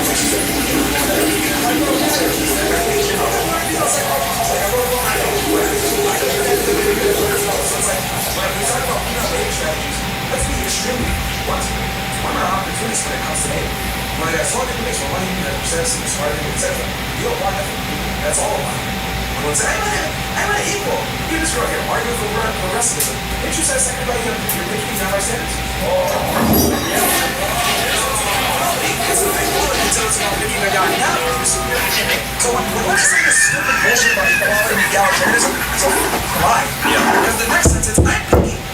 Well, if you're picky, by definition, that means you want someone superior to you. So what the fuck it looks like getting with a girl that I'm superior to and treating you guys like equal? Say like that is true now. Like I will say I am picky. Like I do want someone who's doing better in general than me, so I can all do the same. Okay, yeah. That's the point. My thing is I dislike when women try to sugarcoat that and lie about your guys' like mating standards. Like, maybe I didn't like word it right at all. But that is... No, you actually worded it horribly, because what you tried to insinuate was, I was with a guy that was lower status, we made it work for a little bit, and then I asked you, well, why did it end? And then you said, oh, well, I have a good relationship. Translation, he was not progressing as fast as I was, I can do better, I'm going to leave. That's what happened. No, he translated broke up with me. Why did he break up with you? Because he just wanted... Were you guys fighting a lot? No, like... Once we just like stopped aligning and stuff, we just ended. Aligning? Yes, like we. Bro, you were nagging him. You got tired. And you were nagging him because he probably wasn't working. He's being lazy. He was smoking pot or doing some other dumb shit. You're like, come on, let's go together. He's like, shut the fuck up, bitch. No, yeah. I just want to play video games. If a man drops you, it says a lot about you. Yeah. Just saying. Men don't leave women, bro. Most men don't leave. Most guys don't leave females. Yeah, bro. They'll cheat on you, beat you up, they won't leave. That's not true. What if they cheat on you and then I don't love her? That's a triple combo. Yeah. I guess the question is from the ladies here. Why do you guys go for plastic Barbie dolls? Because they're cool and you don't have to do much but spend money and they listen. Right? I mean, it's a fantasy sometimes, it's fun, but yeah, that's pretty much what all it is. Yep. How do you handle having a lot of options when dating someone you like? I mean, just... So I need to understand, is that from the male perspective or the female? Like, are you asking this question as if you were a guy with dating options or as a woman with dating options? Put with this. How do you handle having a lot of options when you are dating someone? Like, it's a good question. I want to know, but we want to make sure we answer it. Put with this. I wrote that. Okay. So are you asking as a man with dating options or women? Spilling it off. Listen, it was right in the past. Whatever. Okay, so options from the male perspective or the female perspective? Because it's kind of different. Right. It would be on both perspectives. I want to know from both sides of the fence. Like, how do you, from a man's perspective, honestly. So how do you handle options? Listen. Are you drunk or what? Okay, no. It's water. I'll answer for the audience and for the girls here that are listening. So when men have options, this is what we do. We put girls in the just sex category or the potentially girlfriend category. And what ends up happening is you'll kind of filter your options, and then the best girl you'll make your main girl, and then it goes from there. And the best girl typically has a combination of she's attractive but also not annoying, she's not loud, she's not embarrassing, etc. She's not so that's typically what gets you the #1 status. And another pro tip for you ladies, your looks only go so far. A lot of guys will take a girl that's like a 6 but not a whore and not annoying over a girl that's like an 8 but a facts. Because very attractive women tend to be annoying. Oh, yeah. You know what? Girls, you should rate the girls right by you. Married first? No? Wait, what? What'd you say? You're Chris. He's making fun of her for When I said Myron, stop jiggling your leg. You're just, god damn. Keep doing it so I Are you like nervous? Are you like No, I have ADHD, so I just like have to constantly. Happens to me too sometimes. Yeah. That happens. I remember when we used to just say, when people said I got 88, blah, blah, blah, which is like, oh no, you're just retarded. That's like a new, no offense. That's like a new thing, like with this whole acronym thing of like, I can't pay attention. I got, you know, ADHD or ADD or But that's a shit that people do have. You know. Yeah, we just makes it Like, I funny. could make epic positive. Nah, You're fine. Don't worry about it. it's So just trolls all the reflex. time. What's the number one thing a woman does that drives a man away? Oh, be a hoe? Yeah, pretty much. What is categorized as being a hoe? Like, just men or like the way you dress and the way you act? Well, being in Miami without your boyfriend, spring break. Yeah. Why is it? Let me just say this: mannerisms that invite unnecessary male attention. I think that's a good way to put it. Yeah. Behaviors that Flirting, Yeah. text, conversation, entertaining. Yeah. random guys. Yeah. So, do you believe that your girlfriend could have like male friends? No. No. So what if it's like you're like, okay, so what if you had a girlfriend and she wanted to be a friend with them? Like, is that allowed or no? Well, see, okay, so in a situation like that, we're all like associates. So like, what ends up happening in a situation like that is like we're in a friend group and there's like what I call buffers and safety nets where them doing anything would have serious social consequences. And that's the only time I've ever seen anything like work where you have a girl that's like an associate of a male. Like there's intense like negative social ramifications if something were to happen. That's how it keeps it in check. But in general, most men can't be platonic friends with most women because, okay, I'm just gonna be blunt about this. Most women don't offer enough value to be platonic friends with. How dare you? To the man. Let me give you an example.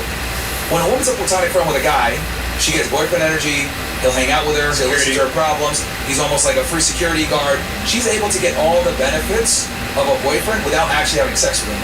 But from the male perspective, we're doing all the boyfriend duties or a lot of them without getting sex in return. Yeah.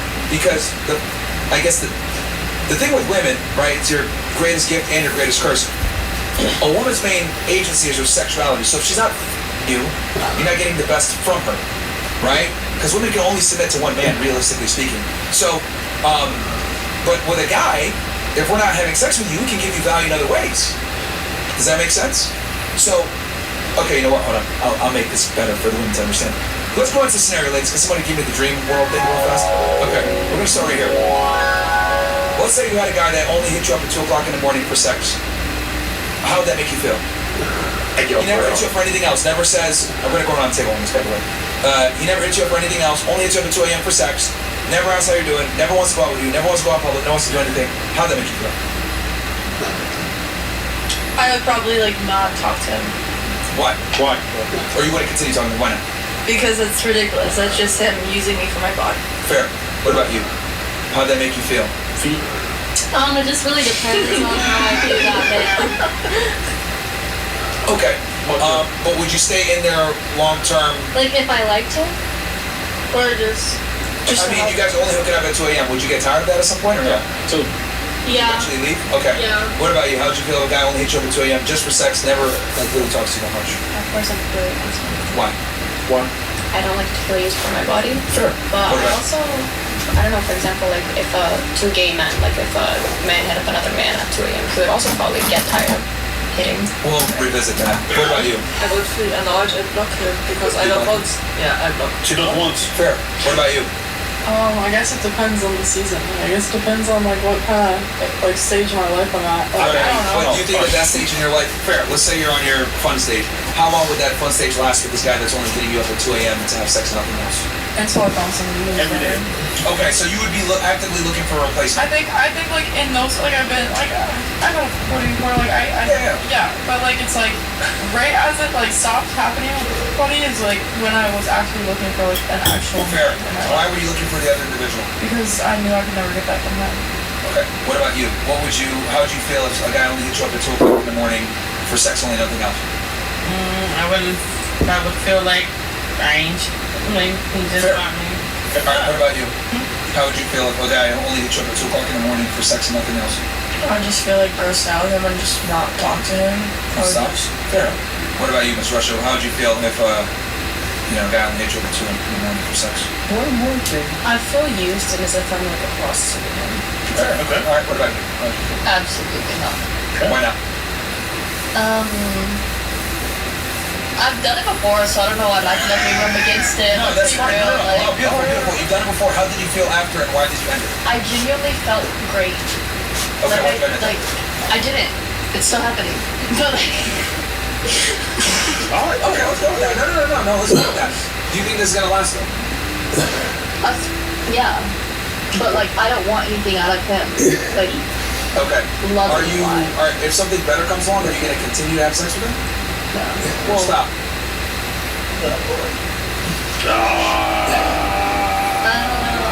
Come on, man. Game's good. Okay. All right, Tony. Okay, so for the rest of the ladies here, would it be fair to say that all of you would feel used? Raise your hands if you would feel used with this situation. Yeah. Hot. It is hot. Well, even you said you would feel used because you look for another guy. I don't know if I feel used though. It's just like it's like okay, we're like, but nothing's ever happened with this. Like I think that's probably. Well, what is the feeling that you get would make you want to go find the other guy now? Yeah. It's like I'm looking. I don't know. Like that is because those are two different things. Like those are two different categories of men. It's like this dude, it's like a buddy, and the other dude that I want is like. Okay, ladies, that feeling with that guy hitting you up at 2 o'clock in the morning, that's what it's like for a man to be in the friend zone. There you go. Now you understand the functional equivalent. You getting called into a and being used for your body is the same exact thing as us spending time with you, hanging out with you, giving you good and you're getting no sex in return. It's the same exact situation. It makes sense though. Why? Because basically every single man that talks to you is most likely attracted to you. Yeah. And the reason why is because women offer very little utility outside of sex. I know that sounds dumb, but it's the truth. Like, women simply cannot provide the same camaraderie that a guy can provide you in a platonic friendship. Like, women just can't do it. They're not like us. You guys are not like us. You don't think like us. You don't have the same worldviews as us. So it doesn't make sense for us to be friends with women platonically. I think it's a big waste of time. It's the equivalent to you just hanging out at 2 o'clock in the morning all the time and getting nothing out of it. Like when you're in a relationship, you're saying like, if you're in a relationship, like girls can't be friends with guys, like you said, but then like guys can be friends with girls or they can't. No. So the woman can put him in the friend zone and think of it platonically, but the man is trying to have sex. So therefore it's not a platonic relationship because he's only there waiting for the opportunity. So it's not genuine. It's not a real. Remember, ladies, platonic means not sexual. So that's that. He's just there waiting.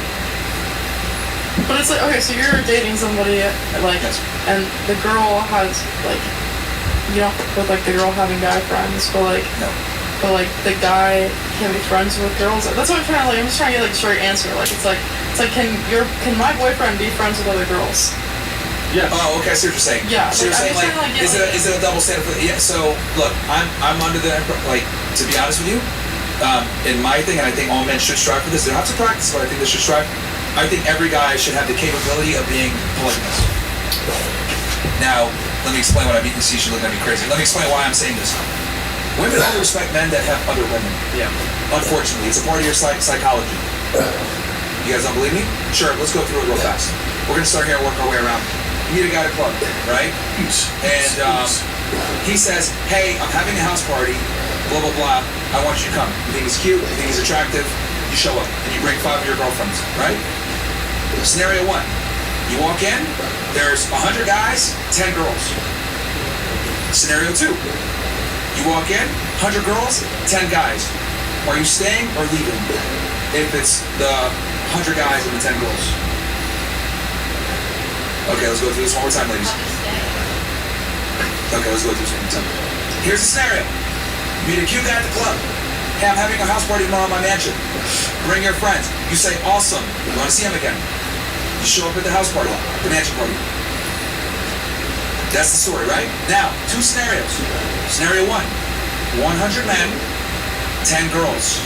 Scenario 2, 100 girls, 10 men. So scenario 1, 100 men, 10 girls. B, 100 girls, 10 men. Are you going to feel more comfortable and stay if there's 100 men or 100 women? Okay, probably 100 women. Okay, what about you? Neither. Yeah, you got your one. Neither. Come on, man. Neither. She knows the truth. She doesn't special It's like about staying at the party. Like, that's all I'm asking. Like, which one would you feel more comfortable at? You brought your girlfriends with you. One scenario. It's a match. Same exact scenario. One, 100 girls, 10 guys. Next one, 100 guys, 10 girls. Which one would you feel more comfortable staying there with your friends at the party and hanging out? Staying at the party and hanging out? Yeah. 100 girls there with 10 guys, or 100 guys, 10 girls at the magic Next. I just pick one. Your man It's is like, here, right? you would feel comfortable with your girlfriends and 100 guys. Alright, we'll skip her for now. I think it's not that difficult. Which one would you feel more 100 comfortable? girls, obviously you're safe, you're around other girls. Like, Fair. What about you? 100 girls. I think 100 guys. Well, she's a hoe. No. She's a hoe. She's trying to get the clip. Realistically speaking, which scenario are you gonna stay at and why? Are you gonna stay with the 100 girls, 10 guys? 100 guys. I literally swear. And 10 girls? I honestly like. You are. Like, no, it's not even that. Oh, and by the way, it's not content. You don't know any of them. No, I know that, but it's like I feel like I get better, like along better with guys, and I feel more comfortable and safe around guys than I do girls. And girls are like. wait, actually, that aspect of it, that is true, because like some of the girls can gang up on you. Well, that's what I'm saying. And like, I That is true. honestly She's would a rather fair point. hang out with a group of guys than girls. Come on, man. Brain is fried. What do you feel more comfortable so far? Ladies, again, I hate that I have to say this. Ladies, the context is, the guy invited you to the party. He's there with the 100 girls in one scenario, Now they get it. the guys in another scenario. You want to talk to him. What would make you more comfortable to talk to him? I'd rather With the my- 100 guys there or the 100 girls there? I'd rather my man not have 100 girls over and like. You met him at a club before. Yeah, but that like, night before. still, like, He I invited you to a wouldn't party. want 100 girls over while I'm trying to like get to It's a know party. this guy. It's an elderly. It's a party. It is Yeah, it's still like I'd rather be around all his friends because then I get to like I feel like I get to know him more because like then I'm like I don't know. No, like, that's different. No, because it's like, also, if you're at parties, you know the guy, right? Like, I kind of like side with you on that. It doesn't matter who's there. You're there to see the guy and not like his friends or the girls. So it wouldn't really matter which gender. Which one? Okay, where are you going to feel safer to meet this guy you just met the night before at the club? Is when he's at a party, a magic party with 100 girls and 10 guys there? Or 100 guys, 10 girls there? Well, Where it are you gonna feel depends, safer like- to talk to him? Like, Just choose one. Just choose one. Which one is a better environment for you to talk to him and it converse? wouldn't really matter because if you wouldn't. Airbnb. Just If Airbnb. you wouldn't think you would trust the guy in the beginning, why would you show up to the party? Remember, you don't know who's gonna be there till you walk in. Like then you walk in and it's 100 guys. In one scenario, 10 girls. In another one, magic party, 100 girls, 10 guys. Where are you gonna? Which party are you more likely to stay at? Nice. To talk to the guy and get to know him. It just makes more sense. I don't know. I guess. Oh yeah, you're telling on purpose. No, not that I'm thinking, because like if No, you're no, no. there with a guy, not listening. I saw this, but you're doing on purpose. No. If you're there with a guy, All right, we'll go right here. Which one would you feel more comfortable talking to the guy at that you met at the club the night before? and this is the kind of trick question that you're making for yourself. So how's it a trick question? Okay, of course, women feel more safe around women. Yes, so yes. Why is it a trick question? Well, because if you're meeting the guy and there's 100 girls at his party, then you would know either, regardless of any gender. Like, Yeah, you right. would feel unsafe with the men, but you would feel weirded out with the women. You can't compare those things. Yeah, but which one are you more likely to stay at?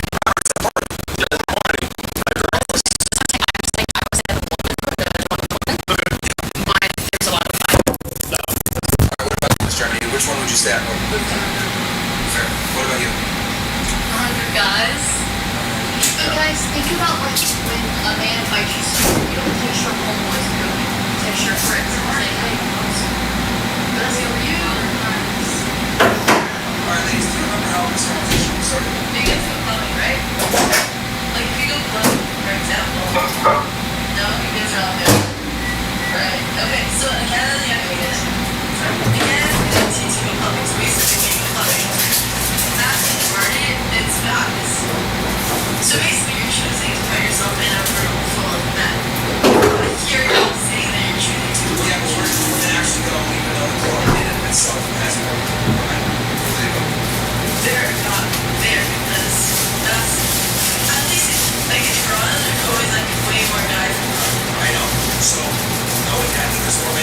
Like,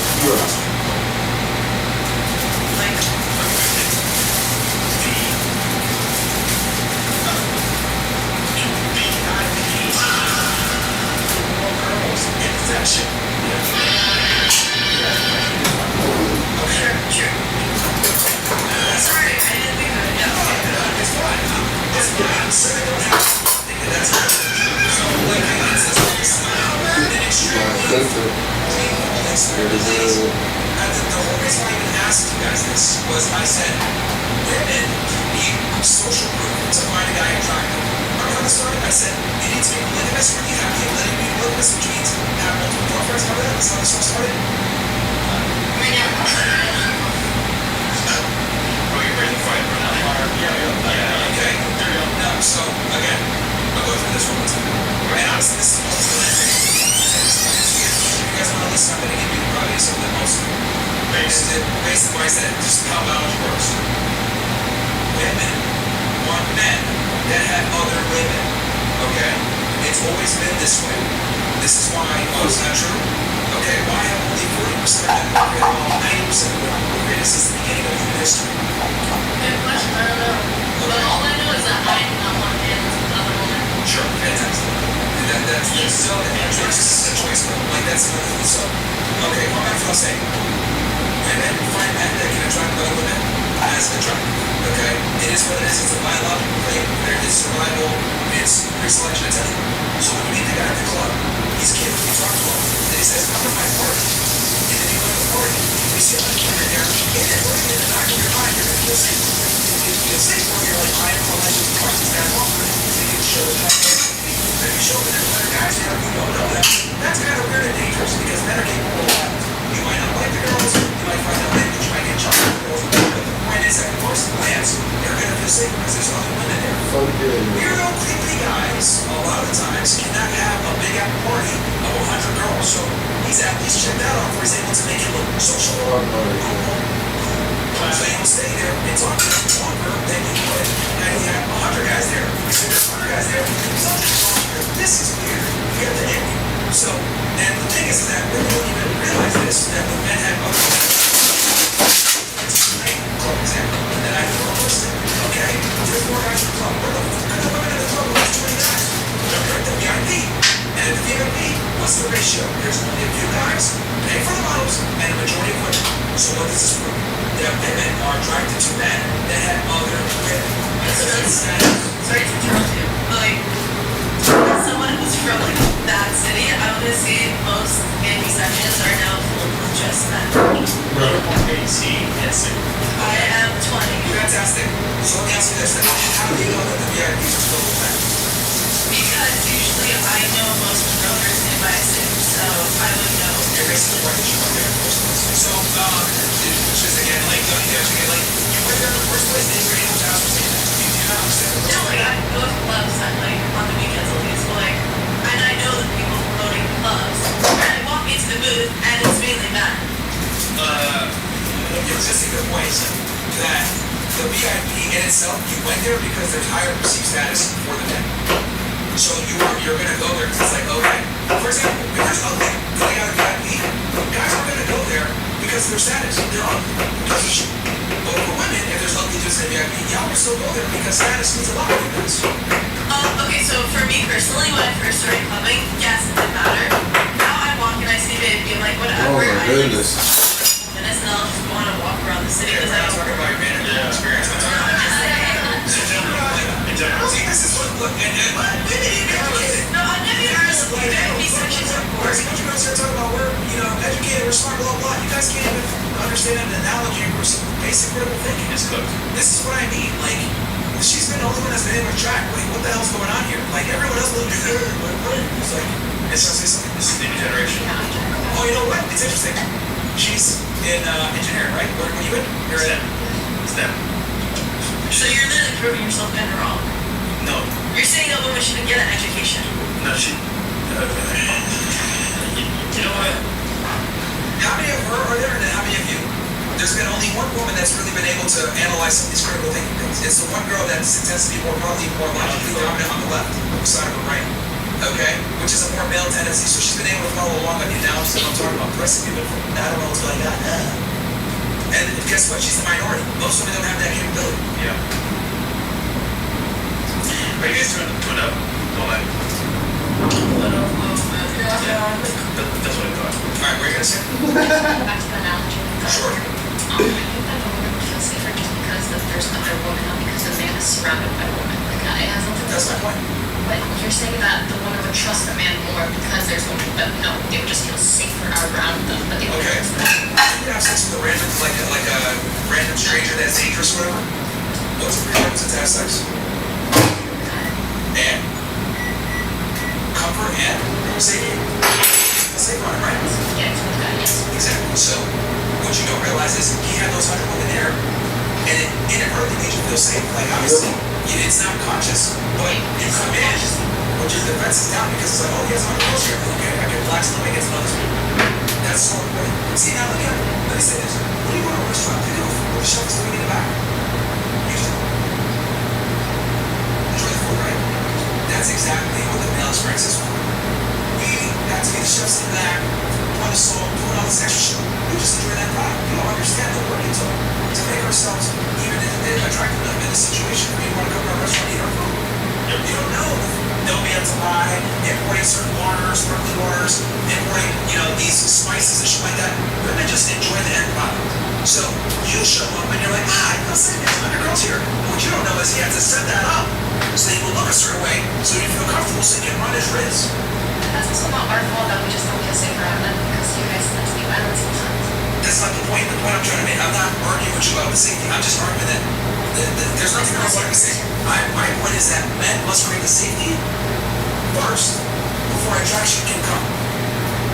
And that safety, one way to get that safety is by having other women around you. If I have other women with me, they even show you that I have social proof. I'm not a my job, clearly I have women around me. Yeah, when I'm So then you're gonna feel safer talking to me. Okay, that's just a psychological manipulation. What? That's like psychological manipulation. Psychological? No, I see your point. I see your point though. It's just funny. Okay, by that logic, the pizza maker in the back is psychologically manipulating you when he's putting the sauce on it. You see how crazy that sounds? Like the guy can say, like, yeah. What?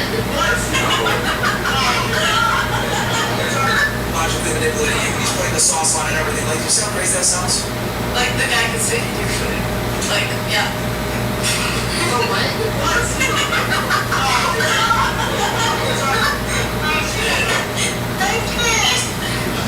I see what You know, this guy what's happening here. Think about the guys in the chat, like, I got some see, this is where I mean, I say, like, privilege of this themselves to have it. Like, they don't even understand what men have to do in the background to set things up so that they can even get a chance to raise them up and talk to them. Yeah. Like, I gotta get this section, I gotta get a model, we gotta make it look cool, have the girls feel comfortable. I guarantee you, I'm gonna go as well tonight or tomorrow, we'll do the same VIP, so it's fine. You know what I mean? Like, you walk in a dude's house, he wants to smash the house with the candles, place gonna be clean, he hides any embarrassing things or whatever. Like, we have to create the environment. Like, do you guys even know what the vibe is, by the way? What's the vibe? Yeah, the vibes. Can any of you guys define what the vibe is? Let's say I want a vibe. The vibes. What's that mean? Like chill, to feel safe around the person and comfortable. How? Like when you say like breeze. Yeah, vibes. Like how? See, all of you are struggling to define what you need to feel comfortable. I'll go ahead and say it. A safe, secure environment where he's able to sexually escalate without making him feel weird, so you can go ahead and move on to certain intimate activities that you won't regret later on. He's got to create an entire mood, an entire atmosphere to make you feel safe, secure, while also maintaining attraction and escalation. But women just define it as the vibe.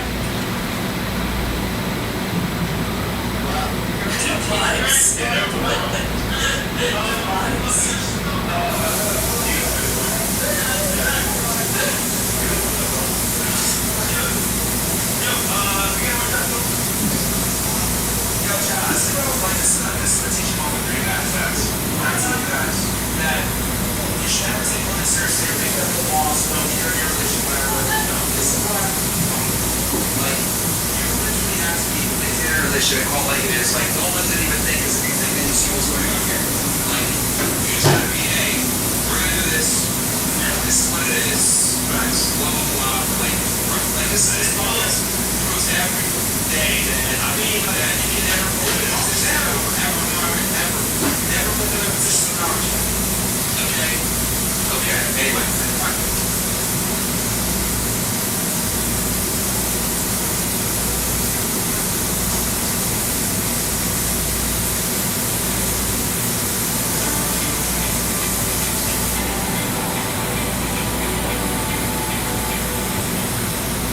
Message from our partner, Tire. Every tire purchase comes with 2 years of free road. Has a domineering energy.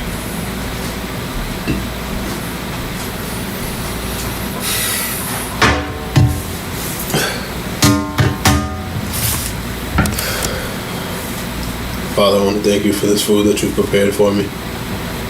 I just ask if you can bless this food in order to nourish my body.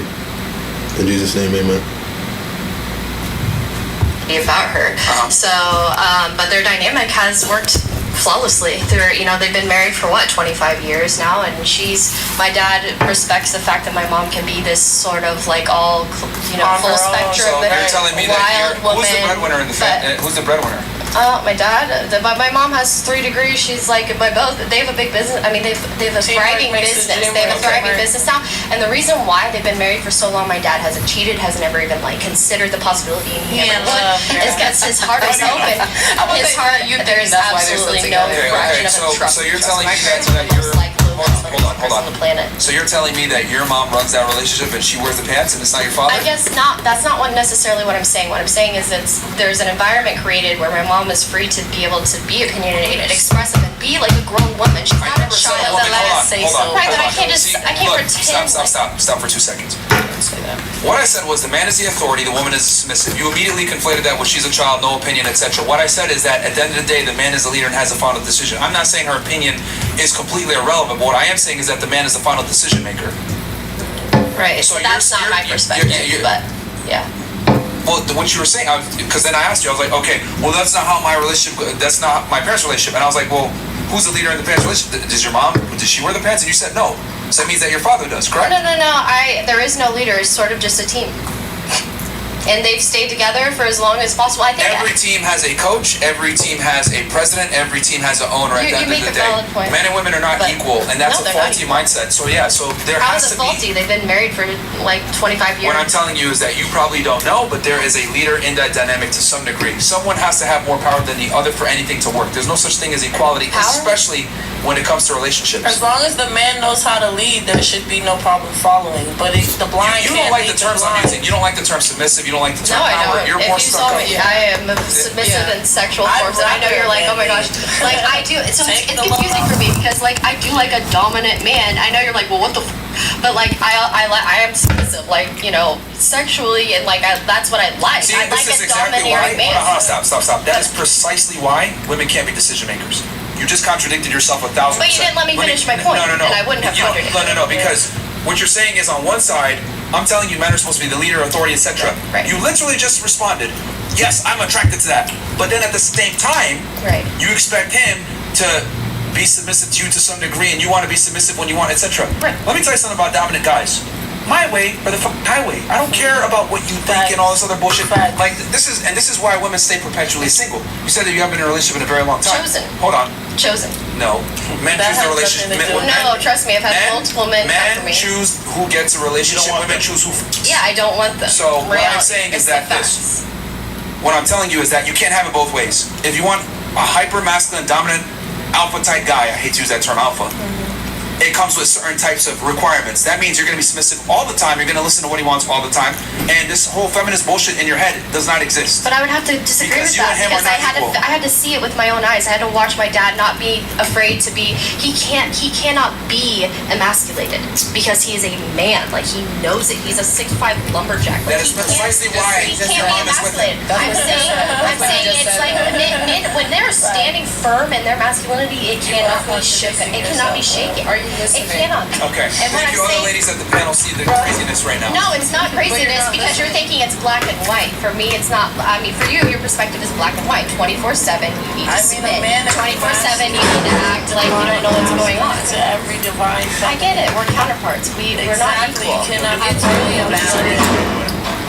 submissive is not a bad thing. Look, I never said. Even the girls here at the panel are like confused about what you're saying, because you're saying on one end you want a dominant, assertive guy, Right. then at the other hand you're saying I want to be equal to that man. It doesn't work I that know. way. I never said equal. I never used the form equal. I said that they're. You said they're a team. A team You implies said your mom and equality. your dad, yeah. A Team team never implies equality. There's always someone, doing different Better things, on the part of the test. team, different dynamics in the team that make it what it is. It's not necessarily that you're at the same playing field. So what I'm saying is, no, but what I'm saying is that it's not black and white. That's all I'm saying. It's simple as that. Life is it's too nuanced for that. For me, in my perspective, the way I live it and the way many people lead and live their lives, it's too nuanced for me to sit here and pretend like I have to In be like every in this tone dynamic of a submissive. relationship, there is a defined leader and a follower, okay? And Okay. even in your own parents' situation, which you tried to bring up as an example, which actually proves my point even further, your father is the authority and the leader, and he has these masculine tendencies that your mom is attracted to, and that's why it's work. My But dad I isn't the promise leader, you, though. I promise you, if it was the other way around, she was the more masculine, etc., the relationship probably would not have She stood is the test more. of time. Do you want me to be honest with you? She's the one who's more masculine. What does that mean though? She's not more masculine. I don't mean no. My dad, because I didn't mean masculine. No, I'm not. I never. I was never switching it up. That's what I'm trying to say. saying that my she's not domineering. I'm saying she is probably more of a leader. If I I'm kind being of get what honest. she's saying. She's I more feel of like the leader. She's saying like Jay and Beyonce. As far as taking kind care of thing. things, Right. like I get organizing that, stuff. but like she's still submissive to what he says. Because at the end of the day, he Not pays necessarily, what he just honestly. said, It's but not. that's She just- pays the at bills end the of same. day, she does what he says. No, she doesn't. Though is the thing. Like She they have does. a conversation. You are very confusing. Yeah, I'm not gonna What lie. is confusing about it? You Like don't make coherent, succinct arguments whatsoever, It's and you not an backtrack, argument. and you don't. That's what you're trying to do. You're trying to debate me on the authority in the relationship No. and where it needs to lie, and then you're trying to make the argument for equality, but at the same time, you don't necessarily I don't believe agree in with equality for yourself, and then you made an argument that your parents are in an equal relationship, but not really, and then now you're saying your mom is dominant, but then you said my dad is hyper masculine. I feel it doesn't not make sense. confused at Nothing you all. say makes sense. what are you confused about? Like specifically, tell me like what is it? You Like contradict yourself in what several way? times In what way? during the course So of your hold on, arguments. you're saying I've contradicted myself because I believe that there are times and places where a woman can be submissive and then times when she can't be, correct? That's why I'm saying I'm What I am contradictory. saying in general is that there always needs to be a leader, and the man typically needs to Right, have and that. I'm disagreeing with you there. That's all that's By happening saying right that now. your mom wasn't, There's but no that she confusion. was. There's no like. Aggressively Right. Because then you said you disagreed, then you went and used your parents as an example, Right. which actually proves my point. How does it prove your point? Because that's what I was trying to make point to the fact that my mother is actually more of a leader. And But what, you just said she wasn't though.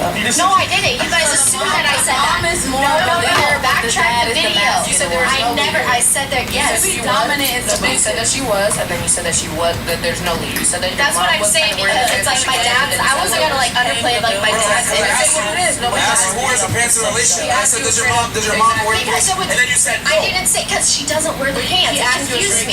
Where's the pants? No, it's not. It's literally just that they're both doing the same thing, but in essence, more my mom No. does more of like the financial things and the She's wild. But that's down to detail. He asked you a keeping general. everything He's the organized. provider. My mom provides. She pays. No. My mom makes the provides. money to pay the No, bills. my mom provides the same. They have a business together. Before Killer, she's doing this bullshit. Killer, you okay, Killer? Bubbles. She's getting mad. She said. She said she was getting It's just mad. like, again, this is the problem with feminism and this liberal mindset of, well, I'm I not a can liberal. be, huh? I'm not a liberal. You're making a bunch of liberal leftist Right, because arguments. you're making like there's no like firm stance on anything I'm saying. It's just a conversation. Hold the L. You're wrong. No, it's not an L. There's nothing. You don't have to like point the finger at something. I'm holding firmly in the stance that what I said is that I don't see that a woman needs to be like always submissive 24/7. It's not realistic to me. It's not human. Yeah, We are nuanced. We are multi-dimensional beings. Yeah. I want to be submissive. I want a leader. I mean, like a strong leading man, but also I lead as well. There are aspects where I have strengths and weaknesses, and There then is a great area, but the foundation is the man leads, woman follows. And predominantly the man leads, and with anything that's extremely important or serious, the man is the final decision maker, not the woman. See, the problem is that you don't like. See, you got an issue with the word power, submissive. I watch your face when I say certain words. People don't like the submissive word. I like to be submissive to a man. Didn't I make that You don't clear? like that word. I like to be. No, even in real life. No, in real life situations, like I like to. You're contradicting. No, I'm not. You need to hear clearly what I'm saying. I said it's not black and white. It's nuanced. I like to on certain occasion, but not 24/7. That's all I'm saying here. But we can move on. You'll never. I said I like to be submissive. Get married. I mean, that's just. This honestly, Kim, that was what you. This is why you've been saying this so long. Yeah. No, like, listen. Dominant guys are not gonna sit here and argue with you. Now you're not gonna say like you're all in. I'm just gonna steal your drink. I literally had dozens of dudes approach me like trying to be with me long term, and it's just the fact that yo, are you single? Are you single? Many bitches. Exactly. So you empower. Yeah, motherfucker. They don't love me. That's hilarious. Yes, I've been in a relationship for 10 years. Y'all feel like you're upset. Did you hear me? Did you hear what you just said? You said you want to fuck a bunch of girls and leave them. Maybe I want to fuck a bunch of men and leave them. That's why I fucking see you.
just don't give you a relationship. Men do it on some ninja status because we want to continue to get the sex. We still want to be able to get what we want. So you get the money out of mind account. Right, but that's what they do. So Brexit, you're saying, well, no, I just projected them. He hasn't you want to projected you and you're even from. Can I be honest with you? Wait. Can I be honest? Make one point here. Can I be honest with you? The reason why, even with, yes, of course, there's been like men that are qualified and that I thought like, you know, I could see some like long-term connection with them. The reason why it's never actually been a relationship is because I've always just kind of like been in the chapter of focusing on the next thing. Like I wanted to be open. Like I want to be able to still be able to connect with other guys, do my thing, right? And you're allowed to do that, and that's okay, right? But if I do that, I get it. Because, right. But I'm saying that this is the way I live, and so that's where we get upset. Of course, I've had like you know, good men come along with. Why they don't stick around probably is because I'm too busy like trying to, you know, feel every aspect of his existence. People have opinions too. I She said it. Whatever men you're dealing with. Right, I come from a small town in the middle of nowhere. I'm in a small town for the whole week. And in a small town for the whole week. And so it's more like I just want to get out. No, what did you say? No, you don't even get where I was coming at with that. I was saying like I literally. And so what I'm saying is that I just kind of want to be able to experience life. I come from the middle of nowhere, small town Indiana. Yeah, exactly. Sure, everything. Not necessarily even travel. I'm right once again. Yes, it is. No. Even just I'm right once again. all aspects of not being. You just admitted there were guys that came along that you saw something right, but then they figured out that you wanted to be open and continue to be promiscuous. They did not give you a relationship. So. Because I didn't want a relationship. Okay, so. Because I didn't want a relationship. There is no L. Take his L? Right. I get you need to seal it with a kiss. I get you need to hold it. You see it's that hold this D, that's okay. I mean, come on, I can hold it, man. But you know that there's women both ways.